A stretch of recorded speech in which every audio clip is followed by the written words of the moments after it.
ਹਸਤ ਖੇਲਤ ਤੇਰੇ ਦਿਉਰੇ ਆਇਆ। ਵਿਅੰਗ ਨੰਬਰ 33। ਗੁਰੂ ਸਾਹਿਬ ਨੇ ਬਹੁਤ ਥਾਵਾਂ 'ਤੇ ਗੁਰਬਾਣੀ ਦੇ ਵਿੱਚ ਕਰਾਰੇ ਵਿਅੰਗ ਕੀਤੇ ਨੇ। ਸਾਨੂੰ ਮੂਰਖਾਂ ਨੂੰ ਸਮਝਾਉਣ ਵਾਸਤੇ ਜਾਨਵਰਾਂ ਨਾਲ ਤੁਲਨਾ ਦਿੱਤੀ ਹੈ ਅਤੇ ਹੋਰ ਇਹ ਸ਼ਬਦ ਦੇ ਵਿੱਚ ਜੋ ਕਰਾਰੀਆਂ ਚੋਟਾਂ ਕੀਤੀਆਂ ਗਈਆਂ ਨੇ ਉਹਨਾਂ ਨੂੰ ਤੁਸੀਂ ਸੁਣ ਕੇ ਹੈਰਾਨ ਰਹਿ ਜਾਓਗੇ।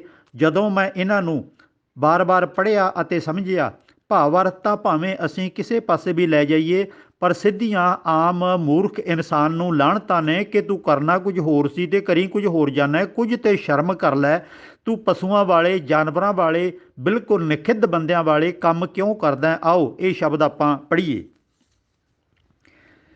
ਹਰ ਕੇ ਦਾਸ ਸਿਉ ਸਾਕਤ ਨਹੀਂ ਸੰਗ, ਉਹ ਬਿਖਈ ਉਸ ਰਾਮ ਕੋ ਰੰਗ ਰਹਾਓ। मन असवार जैसे तुरी सिंगारी, ज्यों का पुरख पुचारै नारी। बैल को नेत्रा पाए दुहावै, गऊ चर सिंह पाछै पावै। गाडर ले काम धेन कर पूंजी, सौदे को धावै बिन पूंजी। नानक राम नाम जप चीत, ਸਿਮਰ ਸੁਆਮੀ ਹਰ ਸਾਮੀਤ। ਇਹ ਸ਼ਬਦ 198 ਪੰਨੇ 'ਤੇ ਸੁਭਾਈਮਾਨ ਹੈ। ਹੇ ਭਾਈ, ਪਰਮੇਸ਼ਰ ਨੂੰ ਪਿਆਰ ਕਰਨ ਵਾਲੇ ਨਾਲ ਬੁਰੀ ਮੱਤ ਵਾਲਾ ਮਨੁੱਖ ਪਿਆਰ ਨਹੀਂ ਕਰ ਸਕਦਾ, ਕਿਉਂਕਿ ਉਹਨਾਂ ਦੀ ਮੱਤ ਦਾ ਮੇਲ ਹੋ ਹੀ ਨਹੀਂ ਸਕਦਾ। ਸਾਕਤ ਮੈਨੇ ਬੁਰੇ ਸੁਭਾਅ ਵਾਲਾ। ਸਾਕਤ ਮਨੁੱਖ ਬੁਰਾਈਆਂ ਨਾਲ ਭਰਿਆ ਜ਼ਹਿਰੀਲੇ ਸੁਭਾਅ ਵਾਲਾ ਹੁੰਦਾ ਹੈ। ਕਰਤਾਰ ਦਾ ਪਿਆਰਾ ਮਨੁੱਖ ਗੁਣਵਾਨ ਹੁੰਦਾ ਹੈ, ਹਰੇਕ ਨਾਲ ਪਿਆਰ ਕਰਦਾ ਹੈ, ਵਧੀਆ ਸਲੂਕ ਕਰਦਾ ਹੈ।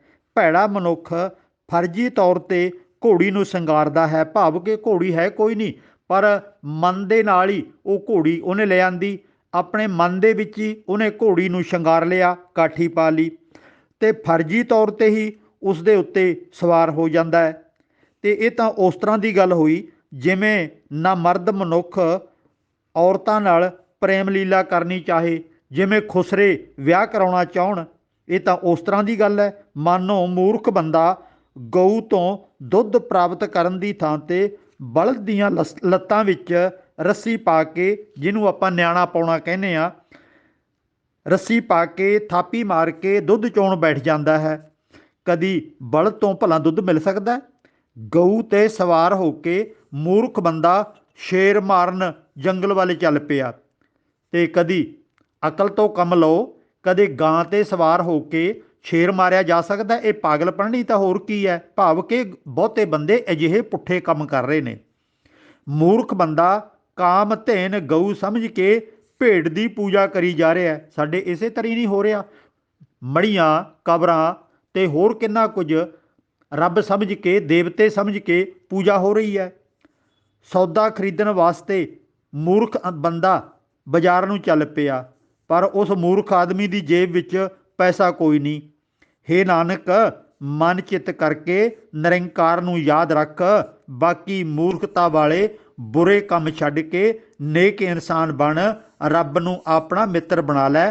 ਪ੍ਰਭੂ ਬਣ ਕੇ ਗੁਣ ਆਪਣੇ ਅੰਦਰ ਪੈਦਾ ਕਰ ਲੈ। ਤੂੰ ਪ੍ਰਭੂ ਦਾ ਪੁੱਤਰ ਹੈ, ਅਜਿਹੇ ਬੁਰੇ ਕੰਮਾਂ ਦੇ ਵਿੱਚ ਗਰਕ ਨਾ ਹੁੰਦਾ ਜਾ। ਹੁਣ ਪਾਠਕਾਂ ਨੇ ਇਸ ਸ਼ਬਦ ਵਿੱਚ ਕਠੋਰ ਤੋਂ ਕਠੋਰ ਸ਼ਬਦ ਪੜ੍ਹ ਲਏ ਹਨ। ਮੂਰਖ ਬੰਦਿਆਂ ਨੂੰ ਜਿੱਥੇ ਫਟਕਾਰਾਂ ਪਾਈਆਂ ਹਨ, ਨਾਲ ਤਰੀਕਾ ਵਿਅੰਗ ਵਾਲਾ ਅਪਣਾਇਆ ਗਿਆ ਹੈ। ਜਿਵੇਂ ਨਾ ਮਰਦ ਬੰਦਾ ਔਰਤ ਨੂੰ ਪੁਚਕਾਰ ਕੇ ਨੇੜੇ ਕਰਨੀ ਚਾਹ ਰਿਹਾ ਹੈ, ਭਲਾ ਕੀ ਕਰੇਗਾ ਨੇੜੇ ਕਰਕੇ? ਜਾਂ ਫਿਰ ਮੂਰਖ ਆਦਮੀ ਝੋਟਿਆਂ ਤੋਂ ਲੱਸੀ ਲੱਭਦਾ ਹੈ ਵਾਲੀ ਕਹਾਵਤ ਮੁਤਾਬਕ ਬਲਦ ਹੇਠਾਂ ਬੈਠ ਕੇ ਦੁੱਧ ਚੋਣ ਦੀ ਕੋਸ਼ਿਸ਼ ਕਰਦਾ ਹੈ। ਇਹਨਾਂ ਕਰਾਰੇ ਲਤੀਫਿਆਂ 'ਤੇ ਬਦੋ-ਬਦੀ ਹਾਸਾ ਫੁੱਟ ਪੈਂਦਾ ਹੈ। ਜਦੋਂ ਗੁਰੂ ਸਾਹਿਬ ਅਜਿਹੇ ਹਾਸੇ ਭਰਪੂਰ ਬਚਨ ਗੁਰਬਾਣੀ ਵਿੱਚ ਲਿਖ ਸਕਦੇ ਹਨ, ਕੀ ਸਾਨੂੰ ਪੜ੍ਹ ਕੇ ਹੱਸਣ ਦੀ ਮਨਾਹੀ ਕਰ ਗਏ ਹਨ? ਨਹੀਂ ਜੀ, ਨਹੀਂ। ਹੱਸਣ ਤੋਂ ਉਹਨਾਂ ਨੇ ਕਦੀ ਸਾਨੂੰ ਮਨਾ ਨਹੀਂ ਕੀਤਾ, ਸਗੋਂ ਉਹ ਤਾਂ ਖੁਦ ਹੀ ਲਿਖ ਗਏ ਹਨ, ਨਾਨਕ ਸਤਿਗੁਰ ਭੇਟਿਐ ਪੂਰੀ ਹੋਵੈ ਜੁਗਤ। ਹੇ ਭਾਈ, ਜਦੋਂ ਤੁਸੀਂ ਗਿਆਨ ਗੁਰੂ ਨੂੰ ਹਿਰਦੇ 'ਚ ਵਸਾ ਲਓਗੇ ਤਾਂ ਤੁਹਾਨੂੰ ਜ਼ਿੰਦਗੀ ਜਿਉਣ ਦਾ ਵੱਲ ਆ ਜਾਵੇਗਾ। ਸੋਹਣੀ ਜ਼ਿੰਦਗੀ ਤੁਸੀਂ ਜਿਉ ਸਕੋਗੇ। ਨਾਨਕ ਸਤਿਗੁਰ ਭੇਟਿਐ ਪੂਰੀ ਹੋਵੈ ਜੁਗਤ। हसंदियाँ खेलंदियाँ पैनंदियाँ खावंदियाँ विचे होवै मुक्त। भाई हसदियाँ खेडदियाँ ਪਹਿਨਦਿਆਂ ਖਾਂਦਿਆਂ ਜਾਣੀ कि जिंदगी ਦੀਆਂ ਸਾਰੀਆਂ ਲੋੜਾਂ ਪੂਰੀਆਂ ਕਰਦਿਆਂ ਵਿੱਚੇ ਮੁਕਤੀ ਹੋ ਜਾਣੀ ਹੈ। घर ਛੱਡ ਕੇ ਖੁਸ਼ੀਆਂ ਤਿਆਗ ਕੇ ਬਾਹਰ ਕਿਤੇ ਮੁਕਤੀ ਭਾਲਣ ਨਹੀਂ ਜਾਣ ਦੀ ਲੋੜ। घर ਦੇ ਵਿੱਚ ਸਾਰੀਆਂ ਜ਼ਿੰਮੇਵਾਰੀਆਂ ਨਿਭਾਉਣੀਆਂ ਨੇ। ਭਾਈ ਸਿੱਖੋ, ਗੁਰੂ ਦੇ ਉਪਦੇਸ਼ ਮਨ ਵਿੱਚ ਵਸ ਜਾਣ, ਬੁਰਾਈਆਂ ਛੁੱਟ ਜਾਣ, ਗੁਣ ਅੰਦਰ ਵਸ ਜਾਣ, ਸਮਝੋ ਜ਼ਿੰਦਗੀ ਜਿਉਣ ਦੀ ਸਮਝ ਆ ਗਈ। ਫਿਰ ਹੱਸਦਿਆਂ ਖੇਲਦਿਆਂ ਪਹਿਨਦਿਆਂ ਖਾਂਦਿਆਂ ਤੁਸੀਂ ਮੁਕਤ ਹੋ, ਭਰਮਾਂ ਨੂੰ ਤੋੜ ਕੇ ਆਜ਼ਾਦ ਹੋ ਗਏ ਹੋ। ਤੇ ਅੱਗੇ ਗੁਰੂ ਸਾਹਿਬ ਕਹਿੰਦੇ ਨੇ, ਹਰ ਜਨ ਗੁਣ ਗਾਵਤ ਹੱਸਿਆ। ਪ੍ਰਭੂ ਦਾ ਸੇਵਕ ਉਹਦੇ ਗੁਣ ਵੀ ਗਾਉਂਦਾ ਤੇ ਹੱਸਦਾ। ਕਿਵੇਂ? ਇੱਕ ਤਾਂ ਕਿ ਮੇਰਾ ਜੀਵਨ ਬਦਲ ਗਿਆ, ਤੇ ਪਿਛਲੀਆਂ ਜਿਹੜੀਆਂ ਗਲਤੀਆਂ ਸੀ ਉਹਨਾਂ ਨੂੰ ਯਾਦ ਕਰਕੇ ਹੱਸਦਾ ਕਿ ਮੈਂ ਕਿੰਨਾ ਕਮਲਾ ਸੀ। ਹਰ ਜਨ ਗੁਣ ਗਾਵਤ ਹੱਸਿਆ, ਹਰ ਹਰ ਭਗਤ ਬਣੀ ਮਤ ਗੁਰਮਤ, ਧੁਰ ਮਸਤਕ ਪ੍ਰਭ ਲਿਖਿਆ। ਉਹਦੀ ਜਿਹੜੀ ਭਗਤੀ ਸੀ, ਗੁਰੂ ਦੀ ਮੱਤ ਲੈਣੀ ਹੀ ਉਹਦੀ ਭਗਤੀ ਬਣ ਗਈ, ਹੋਰ ਕੋਈ ਭਗਤੀ ਵੱਖਰੀ ਨਹੀਂ ਹੁੰਦੀ। ਧੁਰ ਮਸਤਕ ਪ੍ਰਭ ਲਿਖਿਆ, ਉਹਦੇ ਦਿਮਾਗ ਦੇ ਵਿੱਚ ਆਪਣੇ ਗਿਆਨ ਦੇ ਜੋ ਅੱਖਰ ਨੇ, ਜੋ ਗਿਆਨ ਦਾ ਉਪਦੇਸ਼ ਹੈ, ਉਹ ਦਿਮਾਗ ਦੇ ਵਿੱਚ ਪੱਕੀ ਤਰ੍ਹਾਂ ਸੈੱਟ ਹੋ ਗਿਆ, ਲਿਖਿਆ ਗਿਆ। ਉਹ ਫਿਰ ਆਪਣੇ ਪੱਕੇ ਅਸੂਲਾਂ ਦਾ ਧਾਰਨੀ ਬਣ ਜਾਂਦਾ ਹੈ। ਹਰੀ ਦਾ ਸੇਵਕ ਹਰੀ ਦੇ ਗੁਣ ਗਾਉਂਦਾ ਹੋਇਆ ਹੱਸਦਾ ਹੈ। ਆਪਣੀ ਪਿਛਲੀ ਮੰਦੀ ਸੋਚ ਤਿਆਗ ਕੇ ਗੁਰੂ ਦੀ ਮੱਤ ਹਿਰਦੇ ਵਿੱਚ ਵਸਾ ਲੈਂਦਾ ਹੈ। ਸਾਰਾ ਜੀਵਨ ਦਾ ਢੰਗ ਹੀ ਬਦਲ ਜਾਂਦਾ ਹੈ। ਇਸ ਲਈ ਖੁਸ਼ ਹੈ, ਹੱਸਦਾ ਖੇਲਦਾ ਹੈ। ਹਸਤ ਖੇਲਤ ਤੇਰੇ ਦਿਹੁਰੇ ਆਇਆ, ਭਗਤ ਕਰਤ ਨਾਮਾ ਪਕਰ ਉਠਾਇਆ। ਹੇ ਪਰਮੇਸ਼ਰ ਜੀ, ਮੈਂ ਹੱਸਦਾ ਖੇਲਦਾ ਖੁਸ਼ੀ ਖੁਸ਼ੀ ਤੇਰੇ ਦਰ 'ਤੇ ਆਇਆ ਹਾਂ। ਇਹ ਪੁਜਾਰੀ ਲੋਕ ਤੈਨੂੰ ਆਪਣੀ ਮਾਲਕੀ ਬਣਾਈ ਬੈਠੇ ਹਨ। ਇਹਨਾਂ ਨੂੰ ਇਉਂ ਲੱਗਦਾ ਹੈ ਕਿ ਅਸੀਂ ਹੀ ਤੇਰੇ ਬਾਰੇ ਕੁਝ ਜਾਣਦੇ ਆ, ਤੇਰੇ ਬਾਰੇ ਦੱਸ ਸਕਦੇ ਹਾਂ, ਬਾਕੀਆਂ ਨੂੰ ਤਾਂ ਨੇੜੇ ਨਹੀਂ ਆਉਣ ਦਿੰਦੇ। ਇਹ ਕਹਿੰਦੇ ਨੇ ਨੀਵੀਂ ਜਾਤ ਵਾਲਿਆਂ ਨੂੰ ਭਗਤੀ ਕਰਨ ਦਾ ਹੱਕ ਹੀ ਨਹੀਂ ਹੈ। ਇਹ ਕਿਹੋ ਜਿਹੇ ਧਰਮੀ ਲੋਕ ਨੇ, ਮੈਨੂੰ ਇਹਨਾਂ ਤੋਂ ਸਖਤ ਨਫ਼ਰਤ ਹੈ। ਸੋ ਗੁਰੂ ਪਿਆਰ ਵਾਲਿਓ, ਇਹਨਾਂ ਸਾਰੀਆਂ ਵਿਅੰਗ ਸਾਖੀਆਂ 'ਤੇ ਖੂਬ ਹੱਸਿਆ ਜਾ ਸਕਦਾ ਹੈ। ਕਦੀ ਵੀ ਵਿਰਾਗ, ਉਦਾਸੀ, ਵਿਰਾਗ ਦੇ ਹੰਝੂ ਅੱਖਾਂ 'ਚ ਆ ਗਏ, ਇਹ ਸਾਰਾ ਕੁਝ ਸਾਨੂੰ ਪਾਗਲ ਬਣਾਉਣ ਵਾਸਤੇ ਪੁਜਾਰੀ ਤਬਕੇ ਨੇ ਘੜਿਆ। ਜਿਹੜੇ ਆਪ ਪਾਗਲ ਬਣ ਚੁੱਕੇ ਹੋਏ ਨੇ, ਉਹ ਦੂਜਿਆਂ ਨੂੰ ਇਹੋ ਜਿਹੇ ਹੀ ਬਣਾਉਣਾ ਚਾਹੁੰਦੇ ਨੇ। ਉਹਨੂੰ ਸਮਝਦਾਰ ਲੋਕ ਸਮਾਜ ਦੇ ਵਿੱਚ ਬਰਦਾਸ਼ਤ ਹੀ ਨਹੀਂ ਹੁੰਦੇ, ਕਿਉਂਕਿ ਉਹਨਾਂ ਦੀ ਮੂਰਖਤਾ ਫਿਰ ਜੱਗ ਜ਼ਾਹਰ ਹੋ ਜਾਵੇਗੀ। ਇਸ ਕਰਕੇ ਅਸੀਂ ਹੱਸਣਾ ਖੇਡਣਾ, ਜ਼ਿੰਦਗੀ ਦੇ ਸਾਰੀਆਂ ਜ਼ਿੰਮੇਵਾਰੀਆਂ ਨਿਭਾਉਣੀਆਂ, ਕਾਰਜ ਕਰਨੇ, ਤੇ ਫਿਰ ਸਾਡਾ ਜੀਵਨ ਆਨੰਦਮਈ ਅਵਸਥਾ ਵਿੱਚ ਸਦਾ ਰਹੇਗਾ ਤੇ ਢਹਿੰਦੀ ਕਲਾ ਵਿੱਚ ਕਦੀ ਨਹੀਂ ਜਾਵੇਗਾ। ਸਦਾ ਦੁੱਖਾਂ ਦੇ ਵਿੱਚ ਵੀ ਅਸੀਂ ਚੜ੍ਹਦੀ ਕਲਾ 'ਚ ਰਵਾਂਗੇ ਤੇ ਦੁੱਖਾਂ 'ਤੇ ਵੀ ਅੰਤ ਨੂੰ ਫਤਿਹ ਪਾ ਲਵਾਂਗੇ। ਆਓ ਸਾਰੇ ਅਜਿਹੀਆਂ ਸਾਖੀਆਂ 'ਤੇ ਖੂਬ ਹੱਸਿਆ ਕਰੀਏ। ਆਖੋ ਸਤਨਾਮ। ਹਸਤ ਖੇਲਤ ਤੇਰੇ ਦਿਹੁਰੇ ਆਇਆ, ਵਿਅੰਗ ਨੰਬਰ 34। ਇਸ ਸ਼ਬਦ ਦੇ ਵਿੱਚ ਵੀ ਪੰਜਵੇਂ ਪਾਤਸ਼ਾਹ ਨੇ ਬਹੁਤ ਕਰਾਰੀਆਂ ਚੋਟਾਂ ਮਾਰੀਆਂ ਨੇ। ਮੈਂ ਇਸ ਸ਼ਬਦ ਦੇ ਬਹੁਤਾ ਵਿਸਥਾਰ ਦੇ ਵਿੱਚ ਨਹੀਂ ਜਾ ਰਿਹਾ, ਕਿਉਂਕਿ ਪਹਿਲਾਂ ਵੀ ਇਹੋ ਜਿਹਾ ਸ਼ਬਦ ਆ ਚੁੱਕਿਆ। ਤੁਸੀਂ ਜਦੋਂ ਖੁਦ ਗੁਰਬਾਣੀ ਦੀਆਂ ਪੋਥੀਆਂ ਇਹਨਾਂ ਸ਼ਬਦਾਂ ਨੂੰ ਸਾਹਮਣੇ ਰੱਖ ਕੇ ਪੜ੍ਹੋਗੇ, ਖੋਲ੍ਹ ਕੇ ਚੰਗੀ ਤਰ੍ਹਾਂ ਪਰਖੋਗੇ ਤੇ ਆਪਣੇ 'ਤੇ ਜਾਂ ਸਮਾਜ 'ਤੇ ਢੁਕਾ ਕੇ ਵੇਖੋਗੇ, ਹੈਰਾਨੀ ਹੋ ਜਾਂਦੀ ਹੈ ਕਿ ਅਸੀਂ ਕੀ ਕਰ ਰਹੇ ਹਾਂ, ਗੁਰਬਾਣੀ ਸਾਨੂੰ ਕੀ ਸਮਝਾ ਰਹੀ ਹੈ ਤੇ ਅਸੀਂ ਕਿਹੋ ਜਿਹੇ ਇਨਸਾਨ ਬਣਨਾ ਸੀ ਤੇ ਕਿਹੋ ਜਿਹੇ ਬਣ ਚੁੱਕੇ ਹਾਂ। ਆਓ ਜਿਹੜਾ ਸ਼ਬਦ 198 ਪੰਨੇ ਦੇ ਉੱਤੇ ਗੁਰੂ ਅਰਜਨ ਸਾਹਿਬ ਨੇ ਉਚਾਰਨ ਕੀਤਾ ਹੈ, ਲਓ ਧਿਆਨ ਨਾਲ ਸੁਣੋ।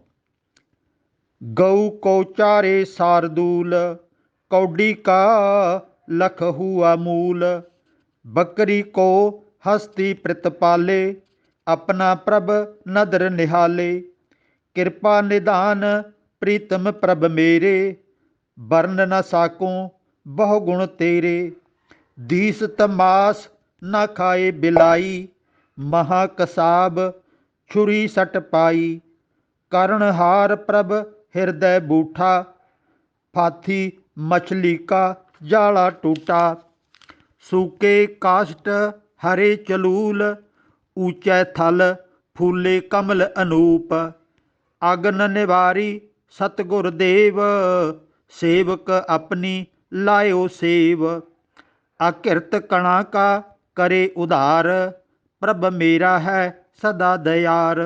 संत जना का सदा सहाई, चरण कमल नानक शरणाई। सतगुरु बड़े साफ स्पष्ट शब्दां ਦੇ ਵਿੱਚ ਸਾਨੂੰ ਸਮਝਾ ਰਹੇ ਨੇ ਆਲੇ ਦੁਆਲੇ ਦੀ ਹਾਲਤ ਵੇਖ ਕੇ ਕਿ ਤੁਸੀਂ ਆਪ ਹੀ ਅੰਦਾਜ਼ਾ ਲਾ ਲਓ ਕਿ ਇਹਦੇ ਅੱਖਰੀ ਅਰਥ ਜਿਵੇਂ ਕਿ ਸਾਡੇ ਭਰਾ ਮਨਮਰਜ਼ੀ ਦੇ ਅਰਥ ਗੁਰਬਾਣੀ ਦੀਆਂ ਪੰਕਤੀਆਂ ਪੜ੍ਹ ਕੇ ਸੰਗਤਾਂ ਨੂੰ ਸੁਣਾ ਦਿੰਦੇ ਨੇ ਅਤੇ ਆਮ ਸਮਾਜ ਗੁਰਬਾਣੀ ਬਾਰੇ ਜਾਣਦਾ ਕੁਝ ਨਹੀਂ। ਉਹਨਾਂ ਨੂੰ ਲੱਗਣ ਲੱਗ ਪੈਂਦਾ ਹੈ ਕਿ ਜਿਵੇਂ ਭਾਈ ਸਾਹਿਬ ਕਹਿ ਰਹੇ ਨੇ ਕਥਾਵਾਚਕ ਇਸੇ ਤਰ੍ਹਾਂ ਹੀ ਹੋਵੇਗਾ, ਰੱਬ ਕੁਝ ਵੀ ਕਰ ਸਕਦਾ ਜਦੋਂ ਗੁਰੂ ਸਾਹਿਬ ਦਾ ਲਿਖਿਆ ਪਿਆ। ਅਸਲ ਦੇ ਵਿੱਚ ਜੋ ਲਿਖਿਆ ਹੋਇਆ ਉਹਨੂੰ ਸਪਸ਼ਟ ਨਹੀਂ ਕੀਤਾ ਗਿਆ, ਆਪਣੀ ਮਨਮਰਜ਼ੀ ਦੇ ਅਰਥ ਕੀਤੇ ਗਏ ਨੇ। ਕਹਿਣਾ ਇਹ ਚਾਹੀਦਾ ਹੈ ਕਿ ਭਾਈ ਮੈਨੂੰ ਇਉਂ ਸਮਝ ਆਇਆ, ਮੇਰੀ ਮੱਤ ਇੰਨੀ ਕੁ ਹੈ, ਮੈਂ ਇਸ ਤਰ੍ਹਾਂ ਦੇ ਅਰਥ ਕਰ ਸਕਦਾ, ਇਦੋਂ ਵਧੀਆ ਮੇਰੇ ਤੋਂ ਨਹੀਂ ਹੁੰਦੇ, ਹੋਰ ਵਿਦਵਾਨ ਵੀ ਵਧੀਆ ਅਰਥ ਕਰ ਸਕਦੇ ਨੇ। ਤੋ ਇੱਥੇ ਗੁਰੂ ਸਾਹਿਬ ਕਹਿ ਰਹੇ ਨੇ, ਹੇ ਭਾਈ ਧਿਆਨ ਦਿਓ, ਸ਼ੇਰ ਗਊਆਂ ਦੀ ਸੰਭਾਲ ਕਰਦਾ ਹੈ। ਕਦੀ ਸੋਚ ਕੇ ਵੇਖੋ, ਸ਼ੇਰ ਕਦੇ ਗਊਆਂ ਦੀ ਰਾਖੀ ਕਰ ਸਕਦਾ ਹੈ? ਪਰ ਇੱਥੇ ਲਿਖਿਆ ਪਿਆ ਇੱਕ ਕੌਡੀ ਲੱਖਾਂ ਰੁਪਏ ਵਿੱਚ ਵਿਕ ਗਈ। ਕਦੇ ਕੌਡੀਆਂ ਲੱਖਾਂ ਰੁਪਏ 'ਚ ਵਿਕ ਸਕਦੀਆਂ ਨੇ? ਪਰ ਲਿਖਿਆ ਪਿਆ ਗੁਰੂ ਸਾਹਿਬ ਦਾ। ਬੱਕਰੀ ਦੀ ਹਾਥੀ ਰਾਖੀ ਕਰ ਰਿਹਾ ਹੈ ਅਤੇ ਹਾਥੀ ਨੂੰ ਤਾਂ ਆਪਣੇ ਸਰੀਰ ਨੂੰ, ਢਿੱਡ ਨੂੰ ਭਰਨਾ ਹੀ ਬਹੁਤ ਔਖਾ ਹੈ, ਉਹਨੂੰ ਸੰਭਾਲਣਾ ਹੀ ਬੜਾ ਮੁਸ਼ਕਲ ਹੈ, ਉਹ ਬੱਕਰੀਆਂ ਦੀ ਰਾਖੀ ਕਿਵੇਂ ਕਰੇਗਾ? ਇਹਨਾਂ ਗੱਲਾਂ 'ਤੇ ਕਰਤਾ ਪੁਰਖ ਖੁਸ਼ ਹੁੰਦਾ ਹੈ। ਕਿਰਪਾ ਕਰਨ ਵਾਲੇ ਪਰਮੇਸ਼ੀ ਜੀ ਵਿੱਚ ਇਤਨੇ ਗੁਣ ਹਨ ਕਿ ਬਿਆਨ ਨਹੀਂ ਕੀਤੇ ਜਾ ਸਕਦੇ। ਸਾਹਮਣੇ ਦਿਸਦਾ ਮਾਸ ਬਿੱਲੀ ਨਹੀਂ ਖਾਂਦੀ। ਕਮਾਲ ਹੋ ਗਈ ਹੈ, ਬਿੱਲੀ ਨੇ ਮਾਸ ਖਾਣੀ ਛੱਡ ਦਿੱਤਾ। ਇਸ ਪੰਕਤੀ ਨੂੰ ਟਕਸਾਲੀਏ ਬਹੁਤ ਜ਼ਿਆਦਾ ਵਰਤਦੇ ਨੇ ਮਾਸ ਦੇ ਵਿਰੋਧ ਵਿੱਚ ਕਿ ਦੇਖੋ ਜੀ, ਇੱਕ ਤਾਂ ਬਿੱਲੀ ਮਾਸ ਨਹੀਂ ਖਾਂਦੀ, ਵੱਡੇ ਕਸਾਈ ਨੇ ਛੁਰੀ ਸਿੱਟ ਦਿੱਤੀ। ਜਿਵੇਂ ਸਧਨਾ ਕਸਾਈ ਜੀ ਦੀ ਕਿਹਾ ਜਾਂਦਾ ਹੈ ਕਿ ਉਹਦਾ ਜੀਵਨ ਪਿਛਲੇ ਸਮੇਂ 'ਚ ਸਧਨਾ ਜੀ ਦਾ ਕਸਾਈ ਦਾ ਸੀ, ਉਹ ਜੀਵਾਂ ਨੂੰ ਮਾਰ ਕੇ ਉਹਨਾਂ ਦਾ ਮਾਸ ਵੇਚਦਾ ਸੀ। ਅਤੇ ਇਹਨਾਂ ਦੇ ਜਿਹੜੇ ਟਕਸਾਲ ਦੇ ਪ੍ਰਚਾਰਕ ਨੇ ਉਹ ਇਹ ਕਹਿੰਦੇ ਨੇ, ਮਹਾ ਕਸਾਬ ਛੁਰੀ ਸੱਟ ਪਾਈ। ਜਿਹੜਾ ਐਡਾ ਵੱਡਾ ਕਸਾਈ ਸੀ ਉਹਨੇ ਤਾਂ ਛੁਰੀ ਸੁੱਟ ਦਿੱਤੀ ਸੀ, ਉਹ ਫਿਰ ਅਜਿਹੇ ਕੰਮ ਕਰਨੋਂ ਹਟ ਗਿਆ ਸੀ। ਆਪਣੀ ਮਰਜ਼ੀ ਦੇ ਅਰਥ ਕਰੀ ਜਾਂਦੇ ਨੇ। ਵੱਡੇ ਕਸਾਈ ਨੇ ਛੁਰੀ ਸੁੱਟ ਦਿੱਤੀ। ਕਰਤਾ ਪੁਰਖ ਜਦੋਂ ਮਿਹਰਬਾਨ ਹੋ ਗਿਆ, ਜਾਲਾ ਤੋੜ ਕੇ ਮੱਛੀ ਬਾਹਰ ਨਿਕਲ ਗਈ। ਹੁਣ ਲੋਕ ਤਾਂ ਅਜਿਹੇ ਜਾਲ, ਅਜਿਹੀਆਂ ਕੁੰਡੀਆਂ ਮੱਛੀ ਨੂੰ ਪਕੜਨ ਵਾਸਤੇ ਪਾਉਂਦੇ ਨੇ ਕਿ ਮੱਛੀ ਉਹਦੇ ਵਿੱਚੋਂ ਜਾਲੇ ਤੋੜ ਕੇ ਕਿਵੇਂ ਨਿਕਲ ਜਾਵੇਗੀ। ਲੱਖਾਂ ਕਰੋੜਾਂ ਮੱਛੀਆਂ ਰੋਜ਼ਾਨਾ ਮਾਰੀਆਂ ਜਾਂਦੀਆਂ ਨੇ, ਪਰ ਇਹ ਕਹਿੰਦੇ ਨੇ ਨਿਕਲ ਗਈ ਜੀ ਬਾਹਰ।